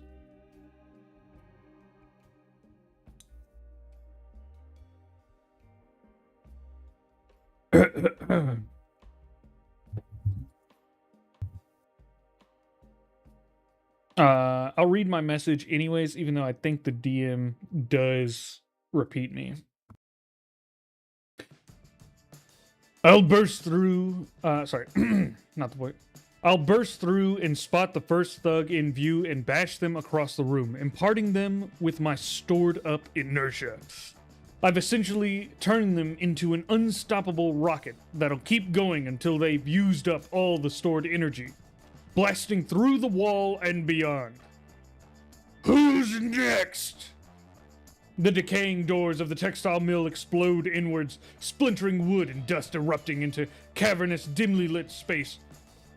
You burst through the wreckage, your momentum a tangible force, and your yellow eyes immediately lock onto the nearest figure, a burly man in stained work clothes, attempting to shoulder a heavy crate.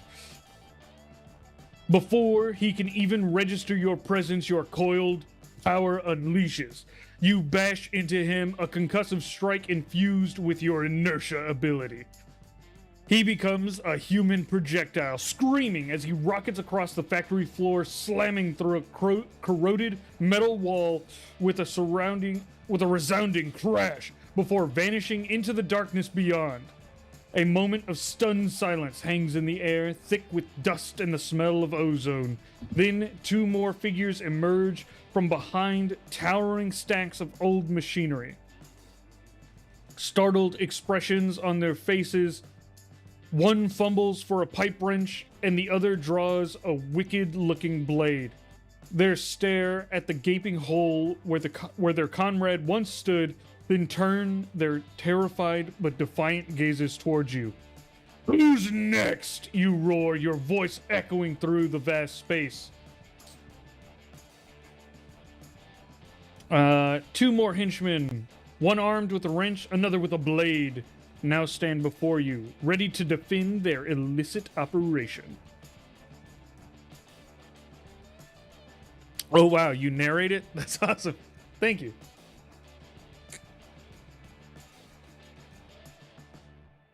Mac, is Echo officially the kid's dad yet? I am, unfortunately.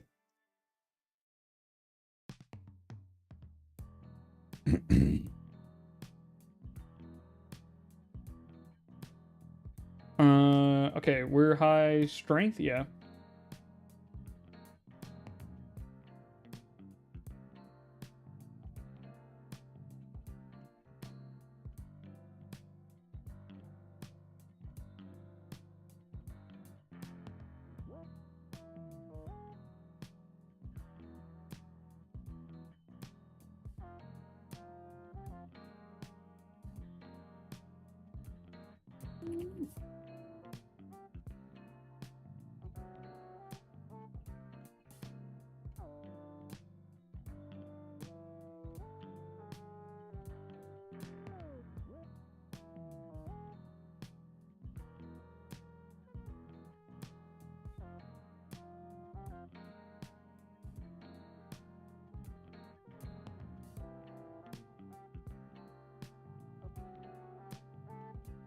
I'll lift a nearby bit of machinery, my muscles bulging with the weight. I'll then toss it and impart it with my inertia, preventing it from slowing.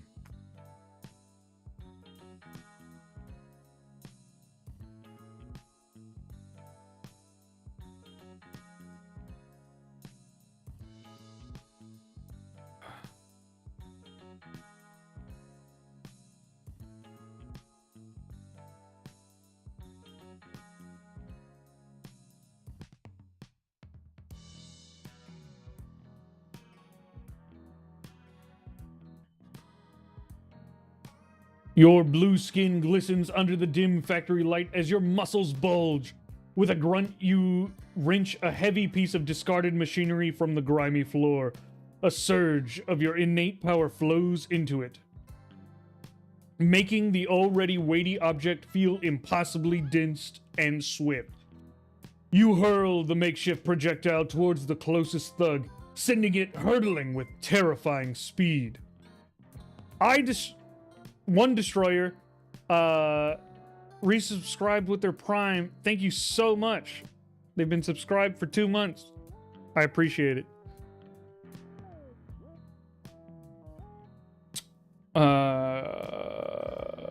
Oh, it scrolled down again. Where are we at? You hurl the makeshift projectile towards the closest thug, sending it hurtling with terrifying speed. You heft the piece of machinery imbued with your inertia and hurl it at the thug with a wrench. Rolling for attack, 16 versus 5. Wow, no AC from them. This is a success. The makeshift projectile, supercharged with your inertia, slams into the thug with a wrench. With a sickening crunch. The impact is brutal, sending them flying backwards into a stack of corroded metal barrels, which collapse around him with a deafening clang. He crumbles to the ground unmoving. 12 points of bludgeoning damage. The thug with the wrench slumps against the overturned barrels, a grotesque angle to his limb, suggesting he won't be getting up. He's clearly out of the fight. You stand aside amidst the debris, the silence momentarily broken only by the distant clatter of the falling barrels. One thug is down, leaving only the blade wielder to contend with. It's the blade wielder's turn. Witnessing his comrade fall so spectacularly, the thug with blade snarls, a flash of desperation in his eyes. He lunges forward, blade glinting ominously in the gloom, aiming a quick, precise stab at your midsection. You won't get away with beating up Rinchi! You easily anticipate Thug's frantic lunge, sidestepping just as his blade whizzes harmlessly past your side, cutting only the stale air. And then it doubles. Okay. For those who are new, the double combat thing, that's a PC-specific bug. It doesn't happen on mobile. It's a visual bug. It's not using twice as many messages. You aren't getting charged for it. The DM isn't actually considering the second one. It just shows up twice. Purely a visual bug. You don't have to worry about it. Just ignore it. Have you ever used narrative combat? Yes. Next question.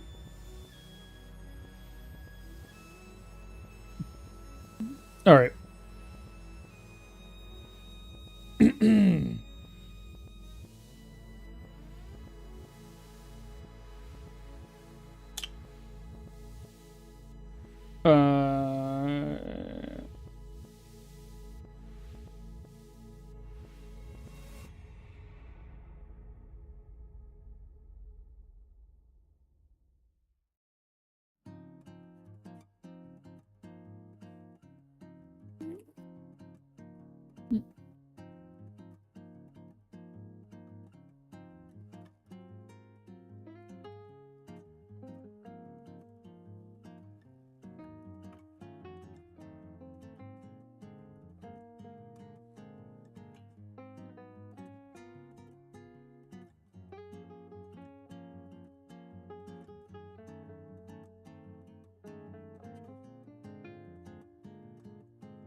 This should be fun.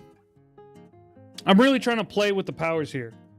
As I sidestep the blade wielder, I'll pat their back, imparting them with whatever speed they were already charging me with. They'll be unable to slow themselves as they hurtle to the wall.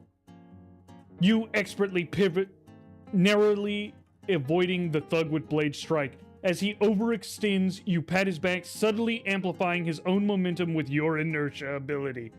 He stumbles forward, a look of surprise on his face as he accelerates uncontrollably towards the factory wall. You attempt to do it. 10 versus 5, success. The thug with blade careens uncontrollably, slamming into a rough brick wall. With a sickening thud, he slumps to the ground, groaning, clearly clearly dazed and injured by the impact. They take 2 bludgeoning damage. They had 5 total HP. You've sent the thug with blade careening into the wall, leaving him dazed and injured. The air is thick with dust and the lingering scent of ozone from your ability. What will the remaining thug do now? It's his turn. He surrendered. He was like, I'm not having any of that. I'm backing off. Dazed and nursing his bruised side, the thug with blade, dazed and nursing his bruised side, stumbles backwards, attempting to put some distance between himself and the formidable orc. They surrender.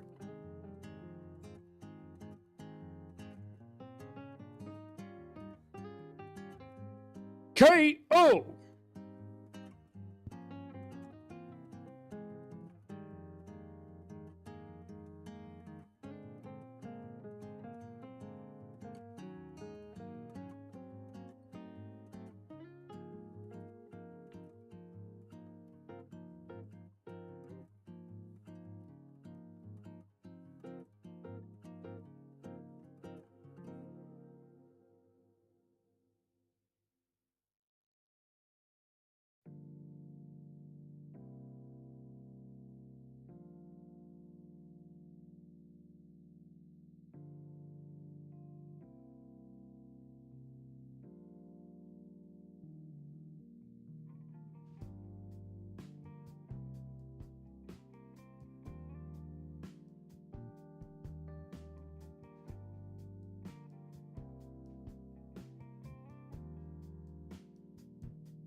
Add a little depth with a romantic subplot. I thought it would be cheesy, but it's nice. Nice.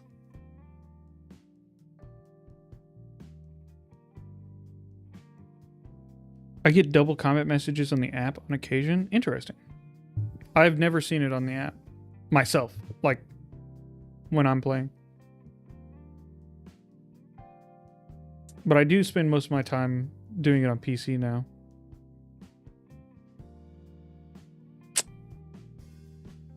Harley is Omega level? I don't know about that.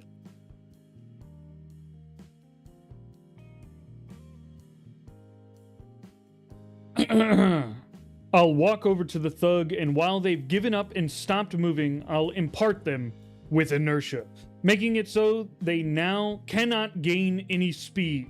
They find the prospect of moving impossible, as if they weighed 1,000,000 pounds. Where are the kids? You stride towards the thug with blade, who lies groaning amidst the debris, his attempt at flight thwarted. He tries to scramble away, but your large hand clamps onto his shoulder. A familiar hum reverberates through your palm and into his body. The thug immediately goes rigid, a look of profound terror and confusion replacing his pain. He pushes, he strains, but his body feels anchored to the very earth, an insurmountable weight pressing him down. His eyes bulge as he realizes movement is impossible, every muscle straining against an invisible, crushing force. Where are the kids? You growl, your voice low and dangerous, echoing in the suddenly silent mill.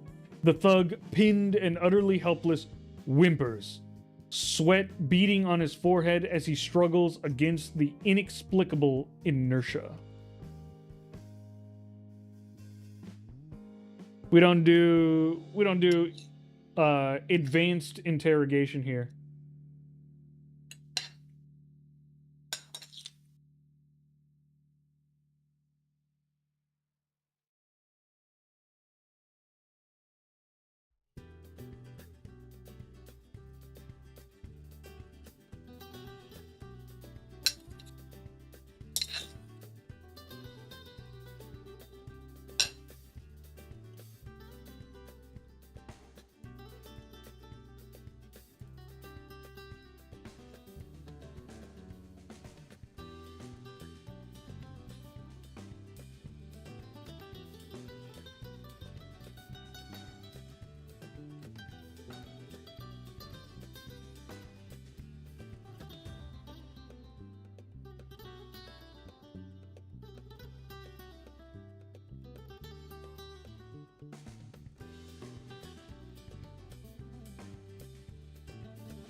My look brooks no argument. I need the kids' location now. And they better be safe. Hello, Mary can read.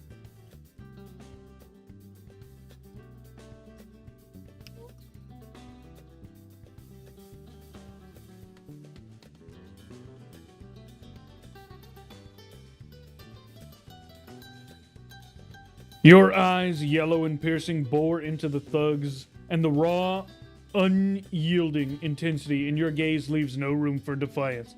He tries to squirm to avert his eyes, but the invisible weight of your inertia keeps him pressed firmly against the grimy floor. The air around him seems to thicken with his fear, palpable and foul. I need the kids' location now, you state, your voice a low, gravelly threat that vibrates through the very floor. And they better be safe. His resolve crumbles. A choked sound escapes his throat, a mix of terror and reluctant submission. Back behind the main office! He gasps, his voice hoarse, pointing and trembling finger deeper into the labyrinthine mill. Second floor! They're still in the cages! They ain't hurt! Just waiting for transport, please! Just let me go! I don't want any part of this, I swear!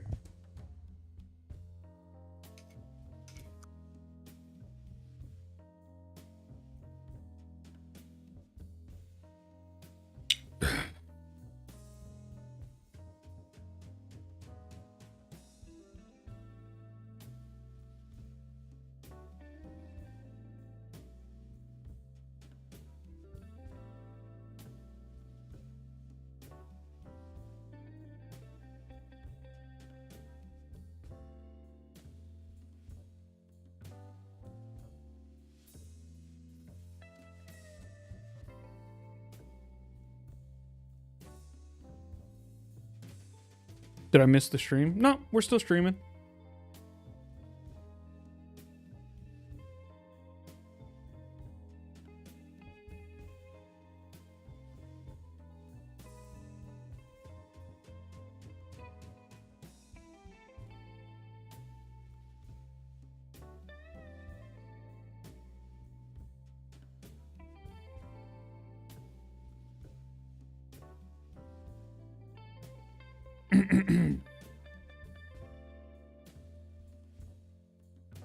You leave the whimpering thug to his inexplicable paralysis, a silent promise in your departure that his fate is tied to the well-being of the captives.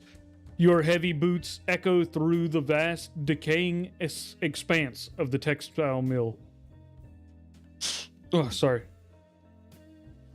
The air grows heavier with the scent of mildew and stale oil as you navigate a maze of rusted machinery, shadowed looms, and forgotten workbenches. Dust motes dance in the faint beams of moonlight filtering through grimy windows, painting spectral patterns on the concrete floor. You find a rickety metal staircase groaning under your weight and ascend to the second floor. The sounds of your passage are amplified in the eerie silence until you reach a section that appears to be the administrative offices, dimly lit by a single bare bulb. The door to the main office stands ajar, revealing a glimpse of what lies within.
All right.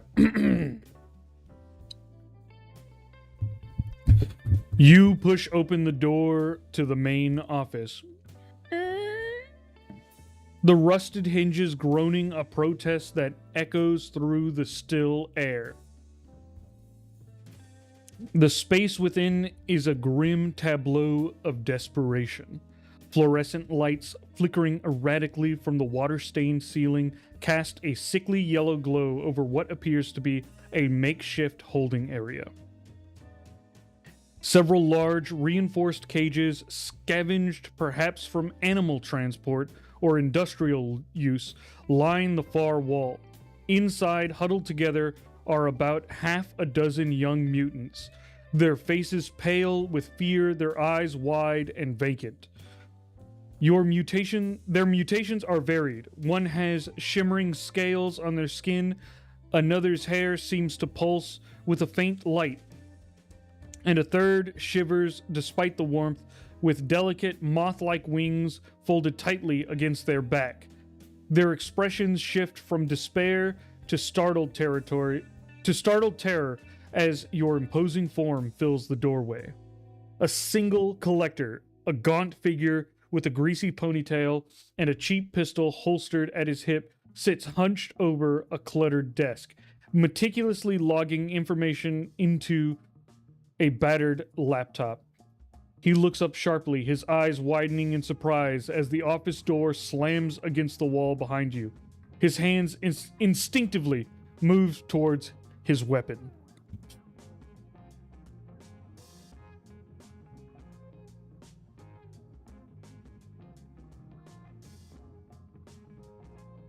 All right.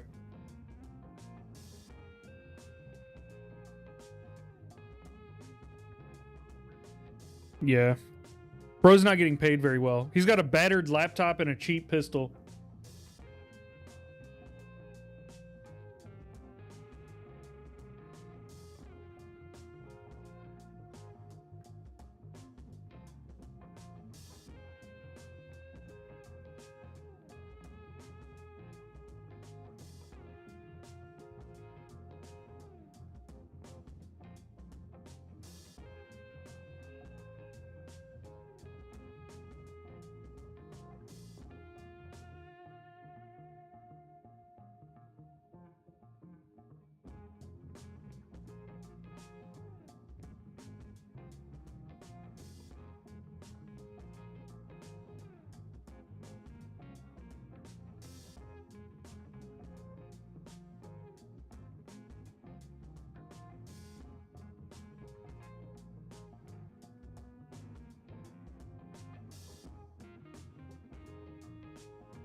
Or we're charging him before he can get the weapon.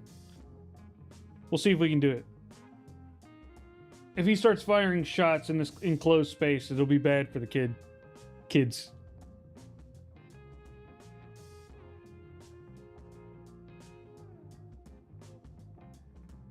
Without a moment's hesitation, you unleash the coiled fury within you.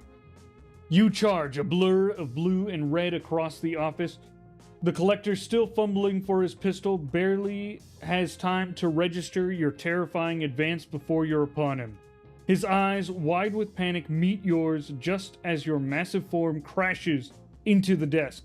The cheap wood splinters under the impact, sending papers, a mug, and the battered laptop flying. He's flung from his chair, a desperate gurgling cry torn from his throat as he slams into the wall, the pistol clattering uselessly to the floor far from his reach. The cages rattle with the impact, and the young mutants inside whimper, startled but seemingly unharmed.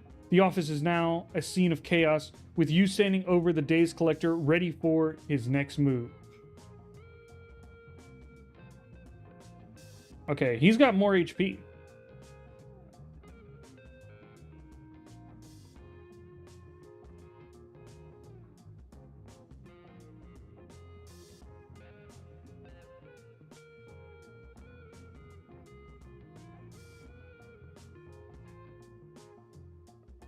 I just officially started playing on PC now, all thanks to this stream.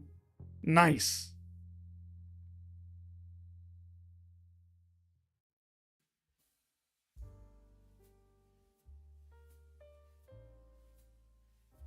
Okay.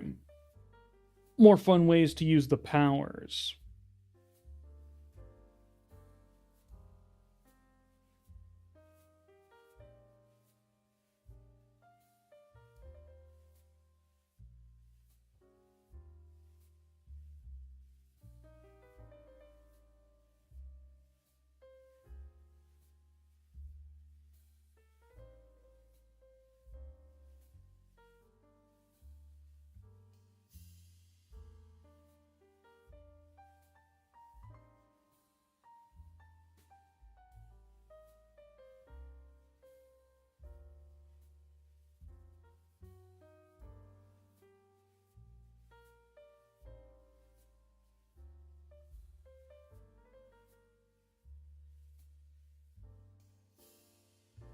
All right, we're picking him up, and as we drop him, imparting him with inertia. Using whatever speed he picks up from gravity. And preventing him from losing that speed.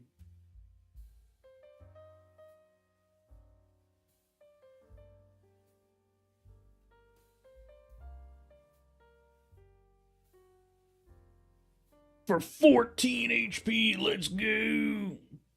Oh, we got a natural 20, dope. Oh, I got advantage. Because I'm that good. You grapple the Dazed Collector, a surge of your innate inertia ability coursing through you and the unfortunate man.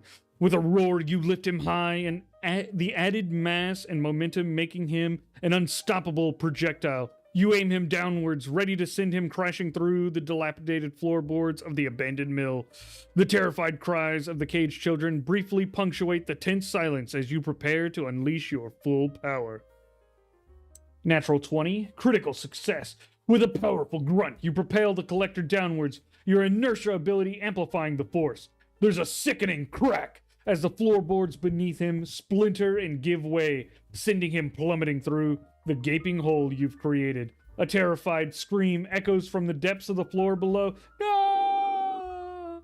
As he hurtles towards the ground, the impact shakes the entire building.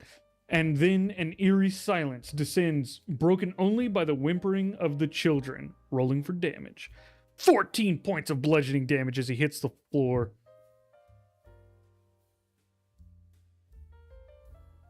Flawless victory. Exactly.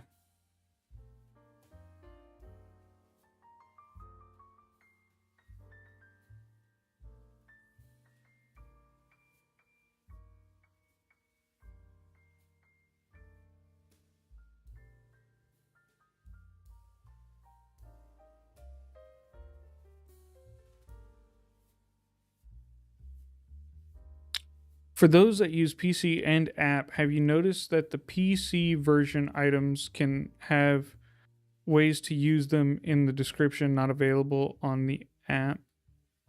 Oh, there is a use function. I believe it's in the app, but not in the PC version. I think you have that slightly backwards. But yes, that is the case. There are more elements to the UI in the actual full app version. Always feels good to get that 20 off rip in combat. Yeah.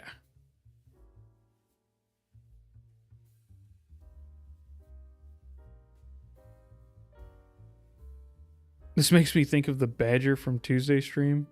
What was his name again? Barnaby. Name's Barnaby. Just a badger.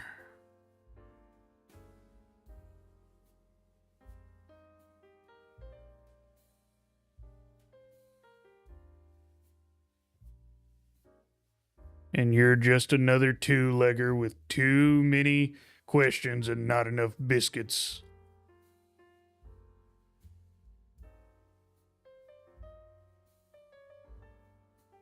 I love Barnaby, I stand. Okay.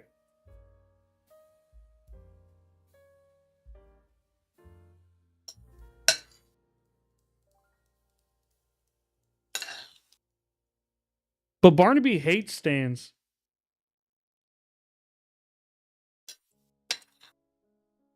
Barnaby only cares about one thing, and that's biscuits.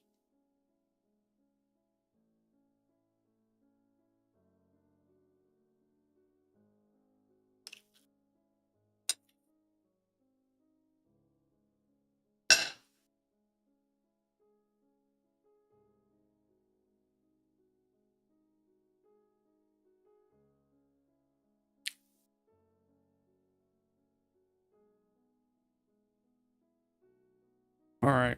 What's next? Let's see.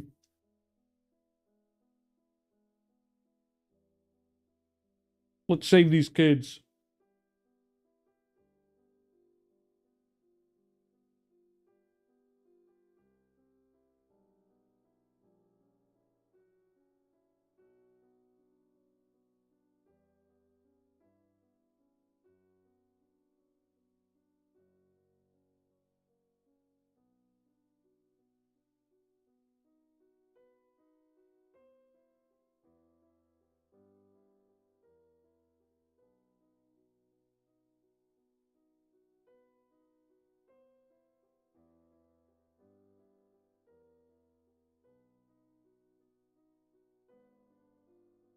Actually, they're in London, so a biscuit is a cookie.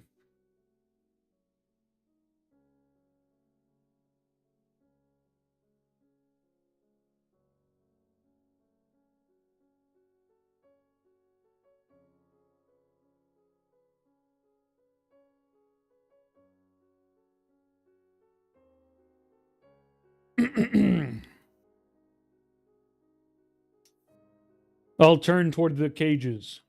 All right, let's get you out of there.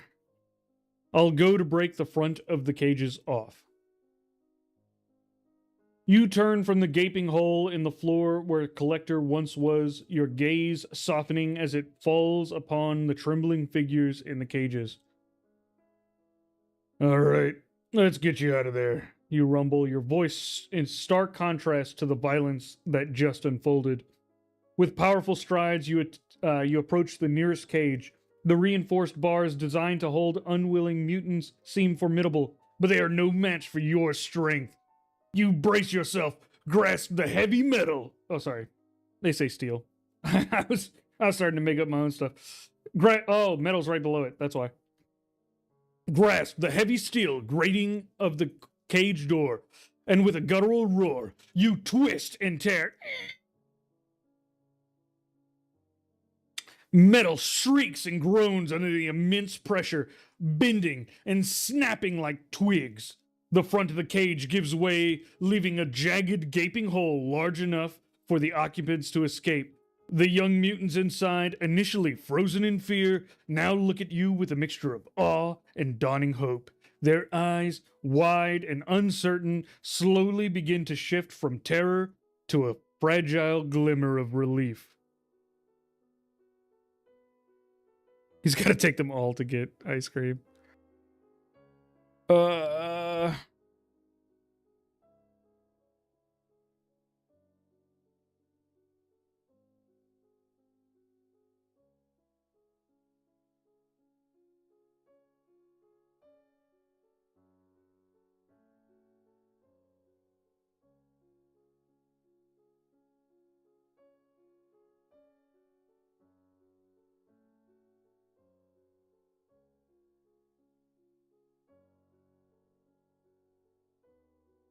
Gotta adopt them all. Well, let's see how many there are first. I think they said half a dozen before.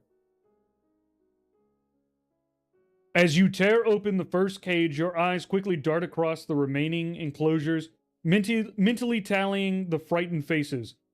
1, 2, 3, you mutter, your count audible amidst the metallic groans of the damaged cages. You identify 6 distinct individuals, each with their own unique, unsettling mutation. Come on, DM, don't be rude. A total of 6 young mutants are huddled within the reinforced bars, their eyes wide with a mixture of fear and newfound hope, fixed on your imposing figure. They cautiously begin to stir, some tentatively peering out of the now open cage, while others remain frozen, still processing their sudden, violent deliverance. I like that. Violent deliverance? That's pretty sick. That's anti-hero stuff.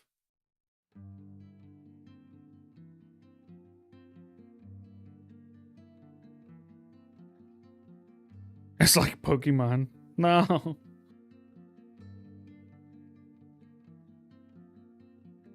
I want to know all their powers.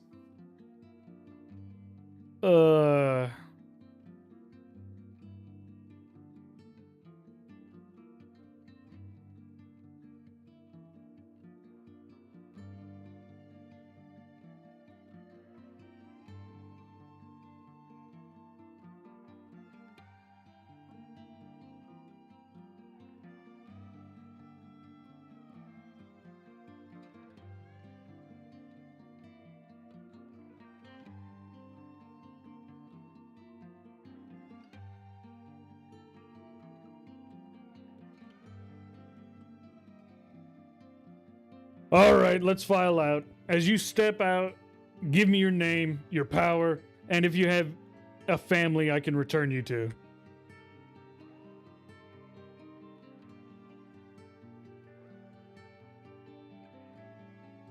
Your command... Oh, though. I read it as tough, and I was like, your command, tough, gruff. Your command, though gruff, carries an undeniable authority, cutting through the lingering tension in the office.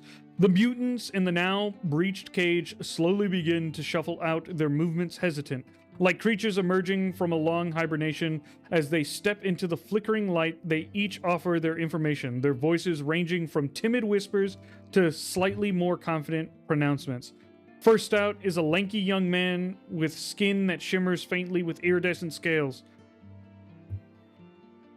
My name's David, he says, his voice soft. I can, change my skin to match whatever's behind me, like a chameleon. My mom's still in the city, I think. Next, a girl with hair that glows with a faint, warm light steps forward. I'm Sophia, she whispers, her eyes wide. My power? I can make small lights, and sometimes they feel warm. My abuela, she lives in Silver Spring. A third solemn-faced boy follows, delicate, moth-like wings trembling slightly on his back. Okay, so Sophia's Mexican or Hispanic of some sort. Oh, we got Hiroshi. What up?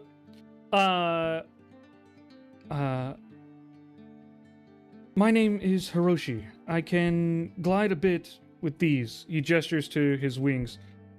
My uncle, he's in Georgetown.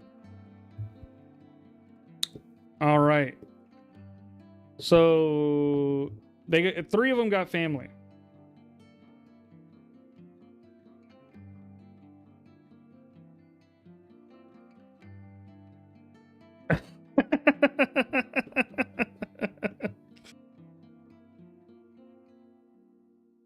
I would protect him with my life.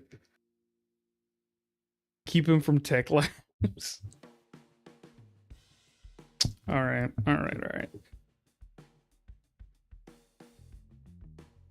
I've only known Hiroshi for 5 seconds.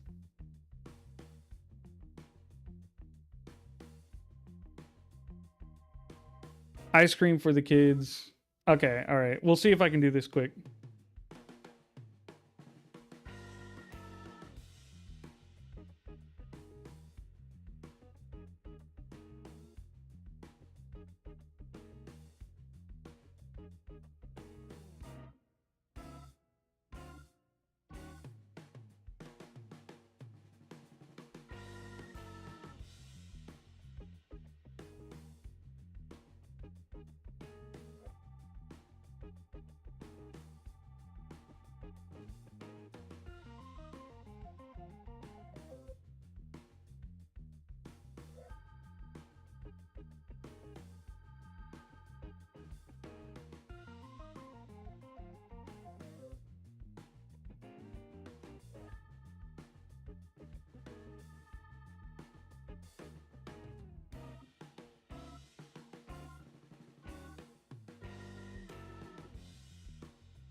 Okay. I'll lead them all and meet up with Maria. I'll silently have them follow me as we head to a locally owned and operated ice cream parlor. You have to support local businesses. I'm telling the AI that. Go ahead, everyone. Pick something. Hello, DJ Bowen. We are about to end the stream, or more accurately, we're about to start trivia. This is the last message we're sending.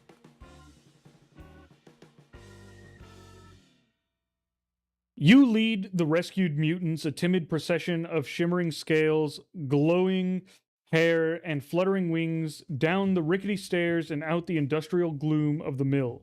Maria, who had been anxiously waiting by the entrance, rushes to your side. Her face a mixture of relief and awe at the sight of the newly freed captives. With a slight gesture, you indicate for everyone to follow. The chill night air invigorates the group as you guide them through the urban maze. After a brisk walk through dimly lit streets, you arrive at a brightly lit, cheerfully painted storefront, the warm glow emanating from within, coupled with the scent of sugar and cream, instantly creates a stark contrast to the grim reality they just escaped. You push open the doors to Scoops Ahoy, a locally owned ice cream parlor, its interior warm and inviting with polished wooden floors and a counter laden with colorful treats. The young mutants, their eyes still wide with the aftermath of their ordeal, gaze at the vibrant display of ice cream flavors with a mixture of wonder and bewilderment.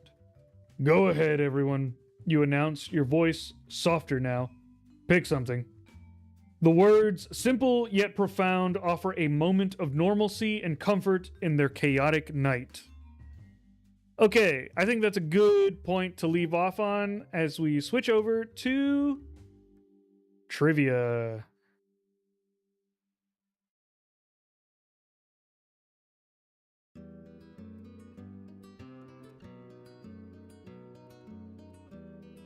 Dun dun dun!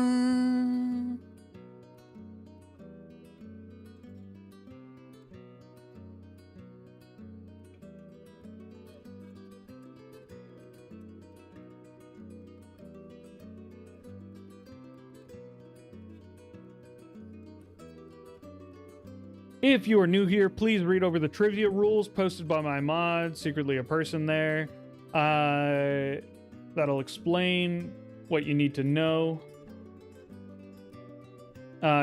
We did the challenge for Jarl for Kage.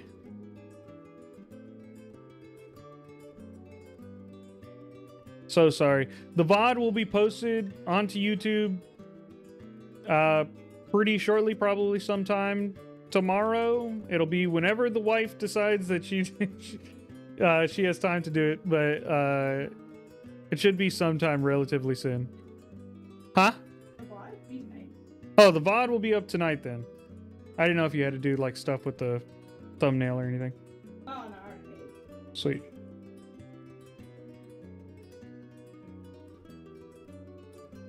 All right. Let's get to trivia, folks. Oh my god. She Builds Monsters, thank you so much for gifting a sub to Mary Can Read.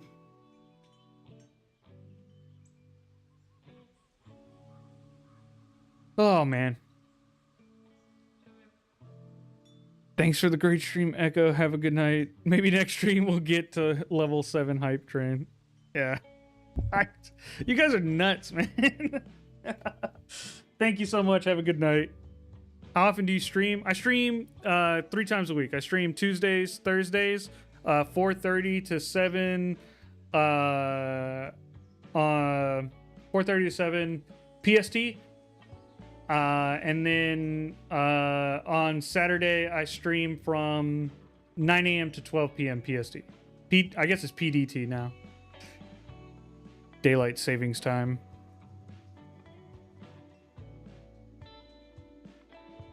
Where's the stash of these clips located?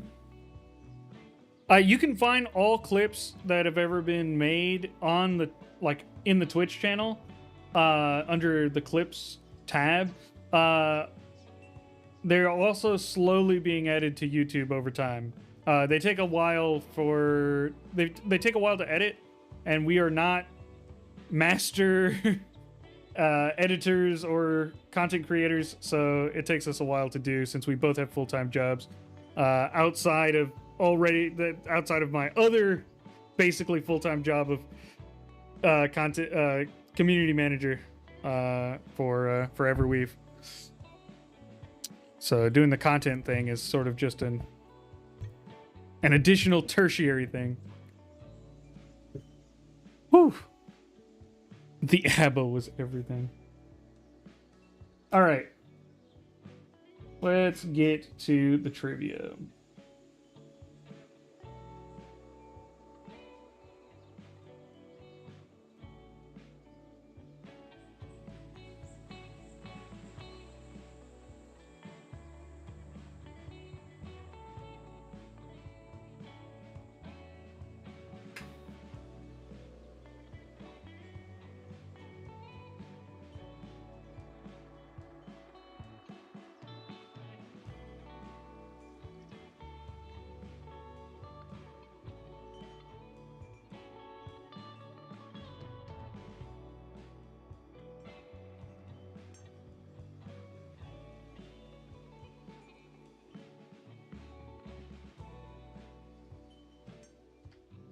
What does biscuit mean in its original language? I mean, like, literally mean.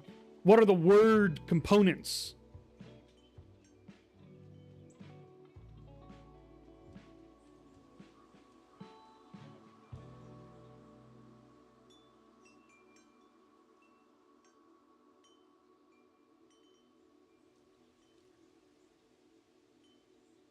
Toric, twice cooked is close enough. I think that's like pretty accurate. I think baked is like the more accepted translation, but cooked is fine.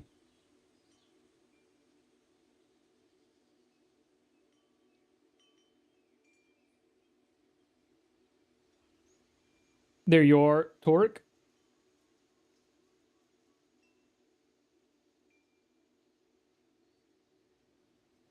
Your answer is fine. I accept twice cooked.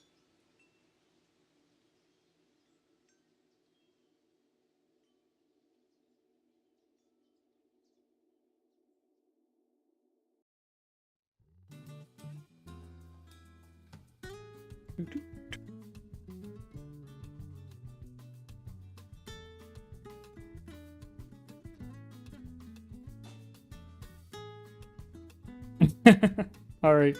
See you, Alfred.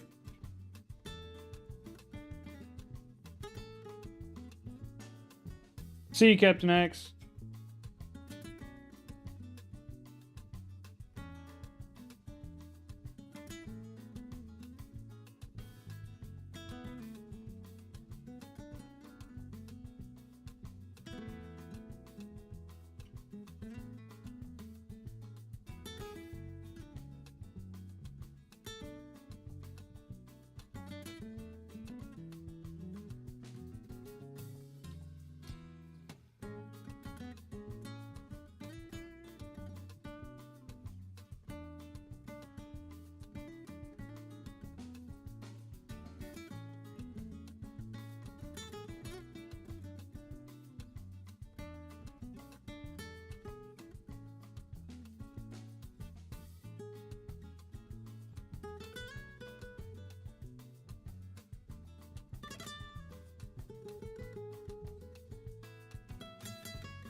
What language did English nobles steal words from for a long time, but especially between 1200 and 1400?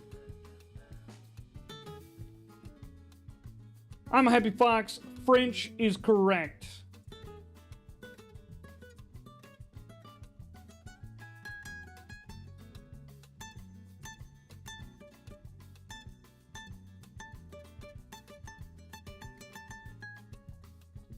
English nobility, they were all about like how to separate themselves from the peasants, and so they would come up with like new ways of speaking to make the peasants sound dumb, and they'd be like, peasants don't know French, and then they would speak French to sound cool.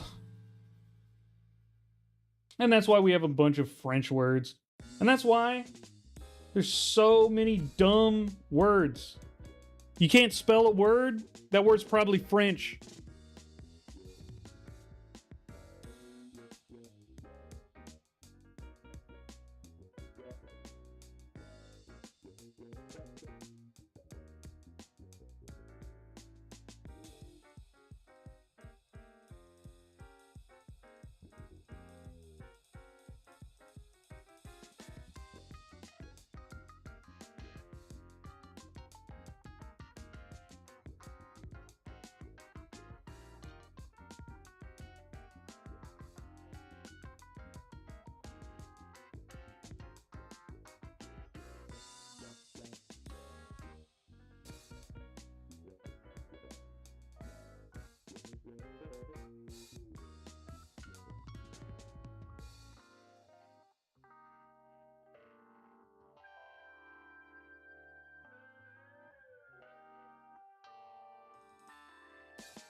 What technology are people most commonly talking about when speaking of photovoltaic cells?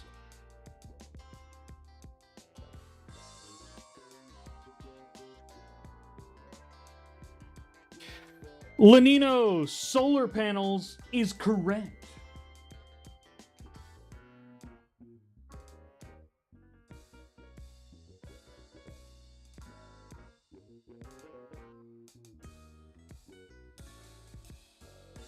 A Polaroid.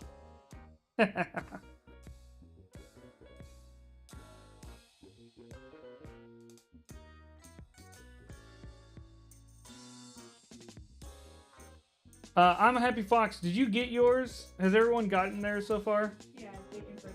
They've confirmed them? Yeah. Lovely.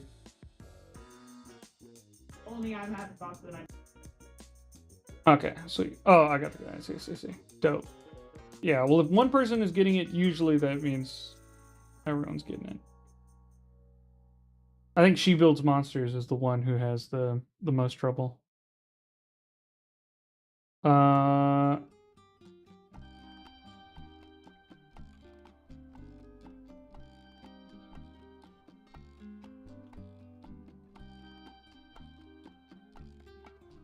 Can you ask the question again just because it has a cool answer to it? Oh, cool answer to it.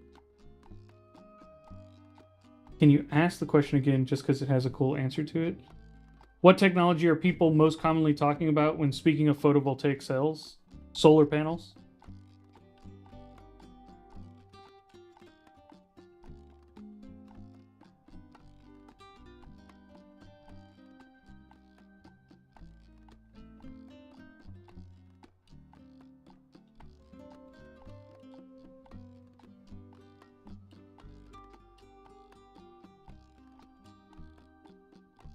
What? Why is this being clipped? What's happening? I don't know. Okay. It's just a nice soundbite. Cool. I've learned to appreciate those.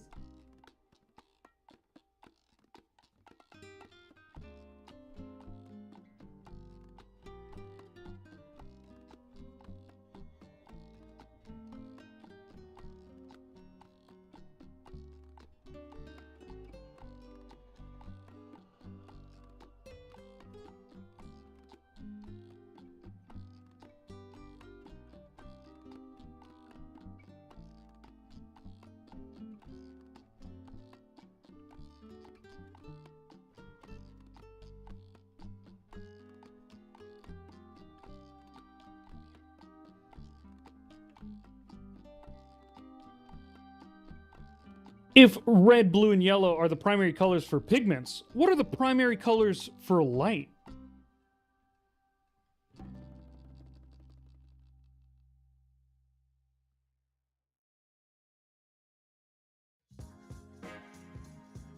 Red, green, blue is correct, DJ Bowen. And that's why all your stuff is RGB, so it can make all the light colors.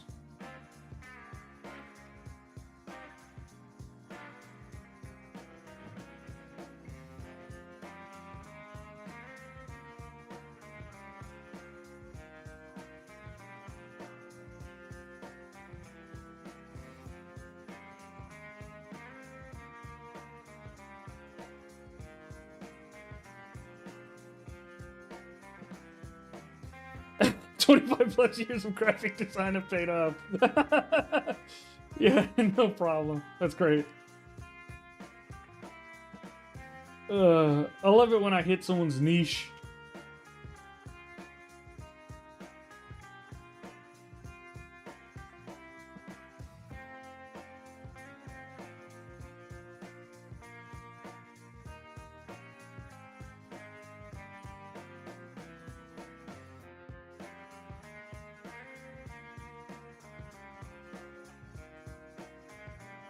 The car niche questions? I've asked some car niche questions before.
What do Canadians call beanies?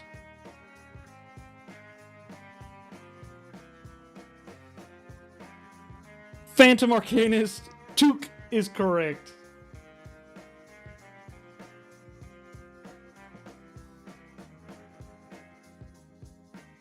It's not a proper noun. You don't have to spell it correctly. I don't care.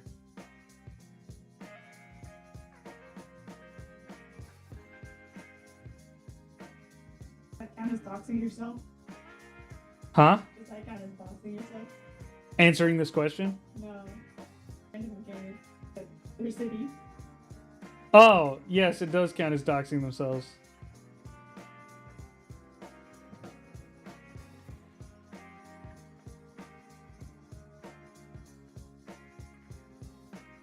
Stop doxing yourself. Don't dox yourself in my chat. I care too much about your privacy to let you dox yourself.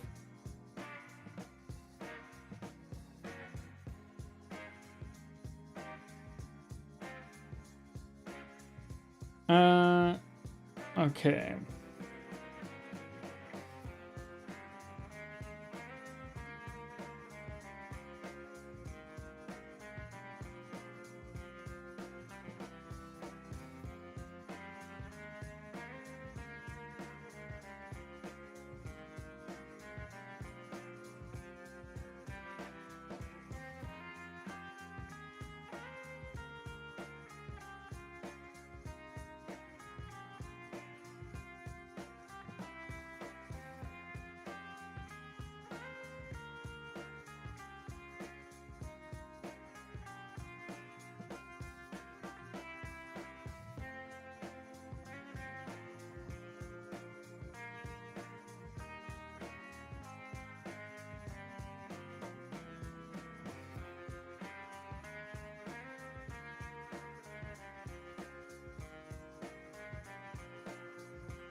If A is 1 and Z is 26, what number is the letter J?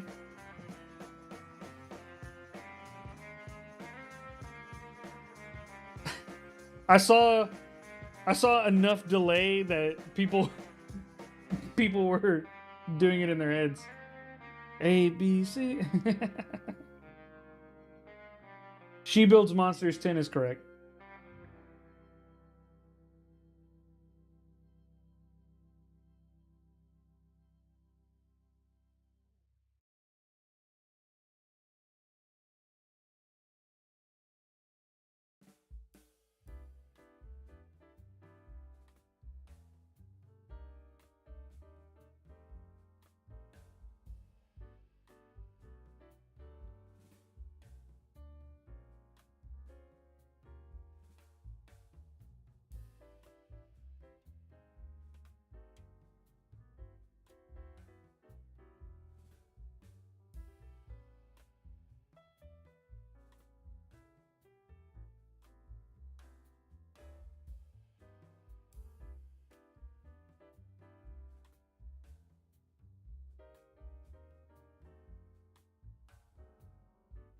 Fingers.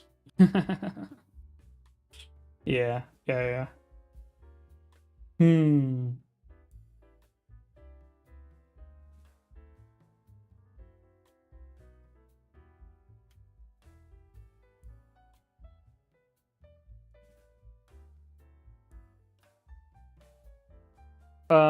Phantom Arcanus, if you click the little like circle at the bottom of your chat, there's like a little circle next to the bits, and it'll say like how many bits you have and how many channel points you have. If you click it and scroll down, there's Ask the Chat a Trivia Question for 2,000 channel points.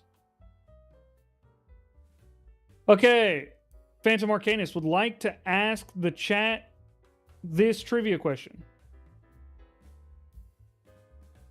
Full 789 got it Uruguay before I even read it. What country won the first FIFA Cup?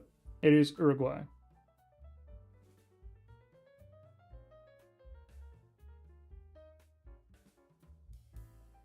Full 789, there you are.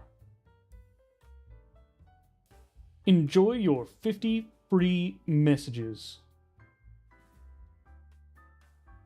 Not America. Sad but true.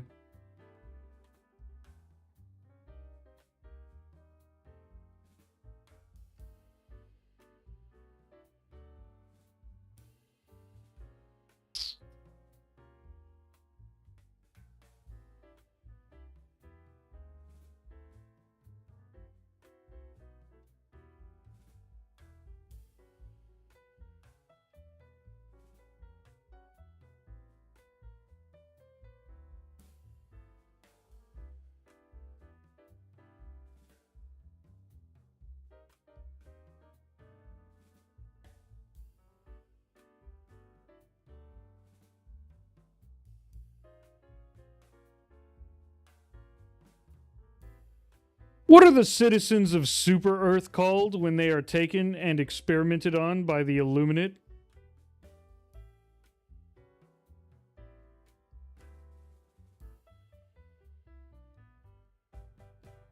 That's correct. Lando, voteless is correct.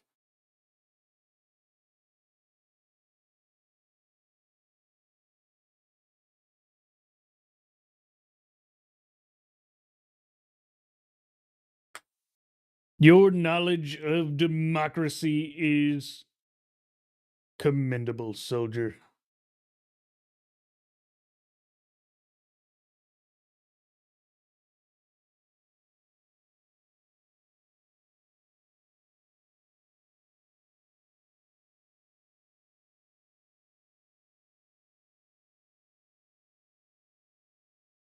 Target practice. Yeah, that's true.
What is the formula for this chemical? Calcium disulfate.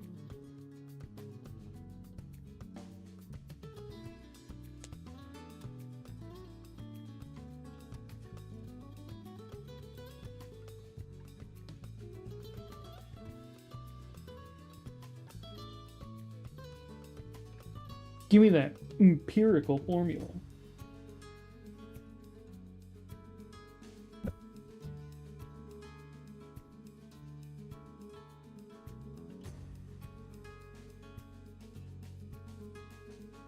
It is not.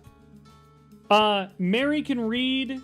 CASO3 is correct. CAS2 would be... I don't know what that would be. Calcium disulfide? Which I don't think is a thing. But calcium disulfate is a thing.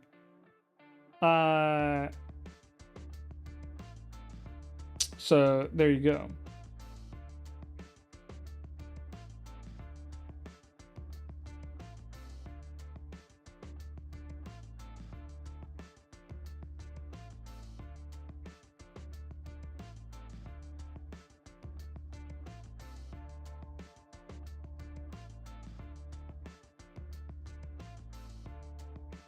I looked, it would that still count. I want to play by the rules. Yeah, it still counts. I knew what you meant, and this isn't a... I only care about spelling. Ooh. That would have been close, Alerni. That would have been calcium sulfite. Disulfite. But,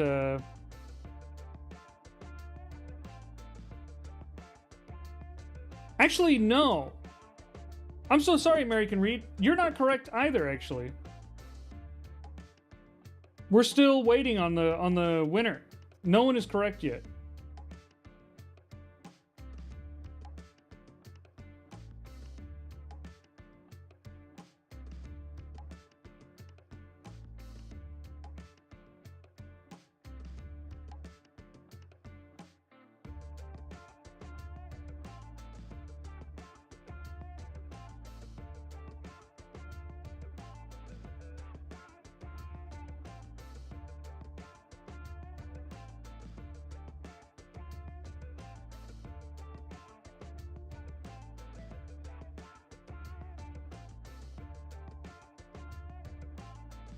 Hold on. I may have made an error. Give me a second.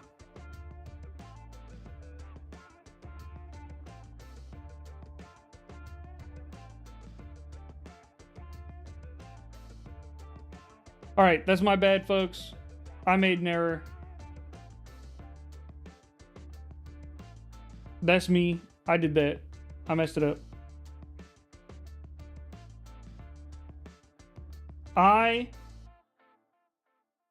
I put sulfate, which has 2 charge for calcium, which also has 2 charge, and so it would only pair as 1. You wouldn't get a disulfate. So I'm gonna call this one a wash. Not messages for everyone. I'm gonna call this one a wash. I messed it up. That's my B. I should have said calcium disulfite, and then that is an actual compound. Yeah, my bad. It would be calcium sulfate, not calcium disulfate. All right. We'll do another one. My bad, my bad, my bad.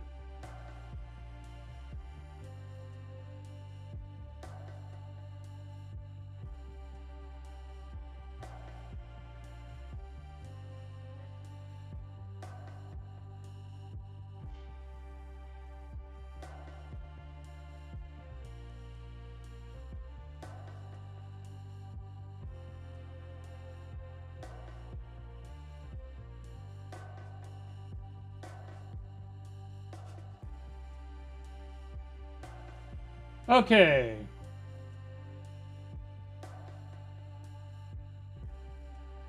This one, I made sure to check. I had it right beforehand.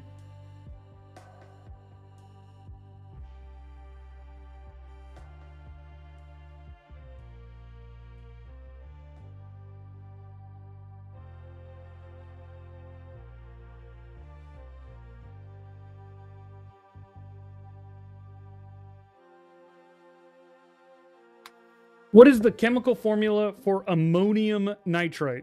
Nitrate, my bad. Woo. It is spelled correctly. I just said it. Crazy.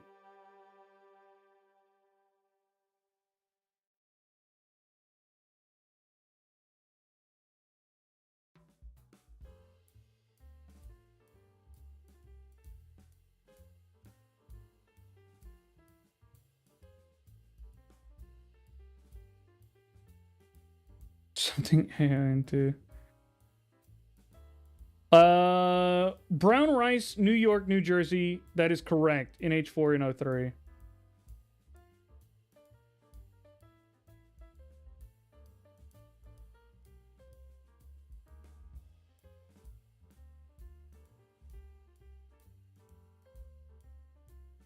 Not quite.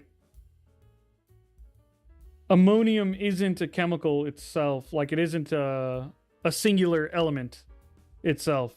It's made up of multiple elements.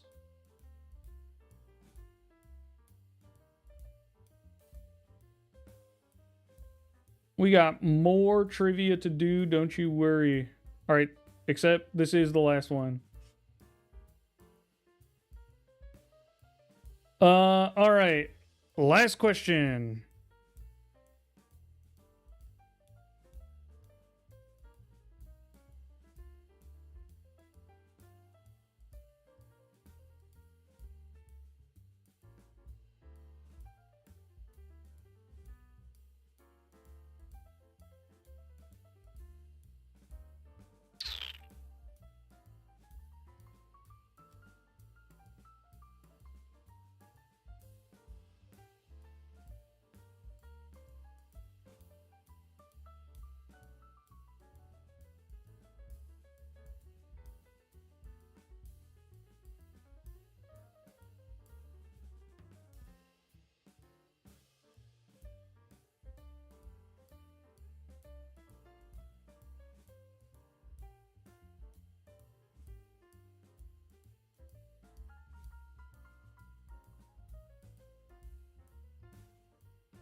What is the name of the author of The Way of Kings? 2 answers are accepted, and they are proper nouns.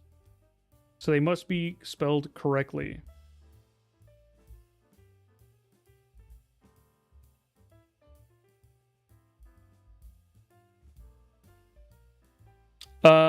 She Builds Monsters. I think you've already won today. Is that correct?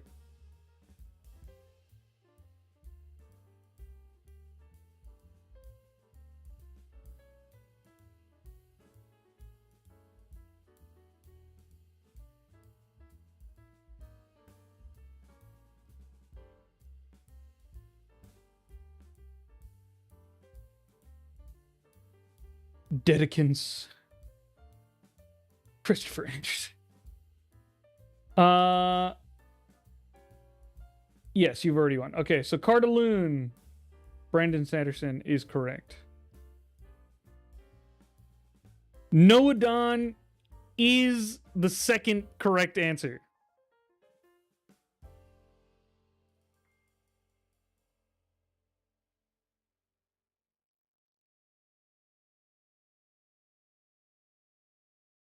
Brandy Sand. Yeah. Noadon, the king. That is the second correct answer. All right. Thank you so much. I'm sorry Mary can read. I hope you can win next time. Thank you everyone for joining. You guys, we had an absolutely crazy stream.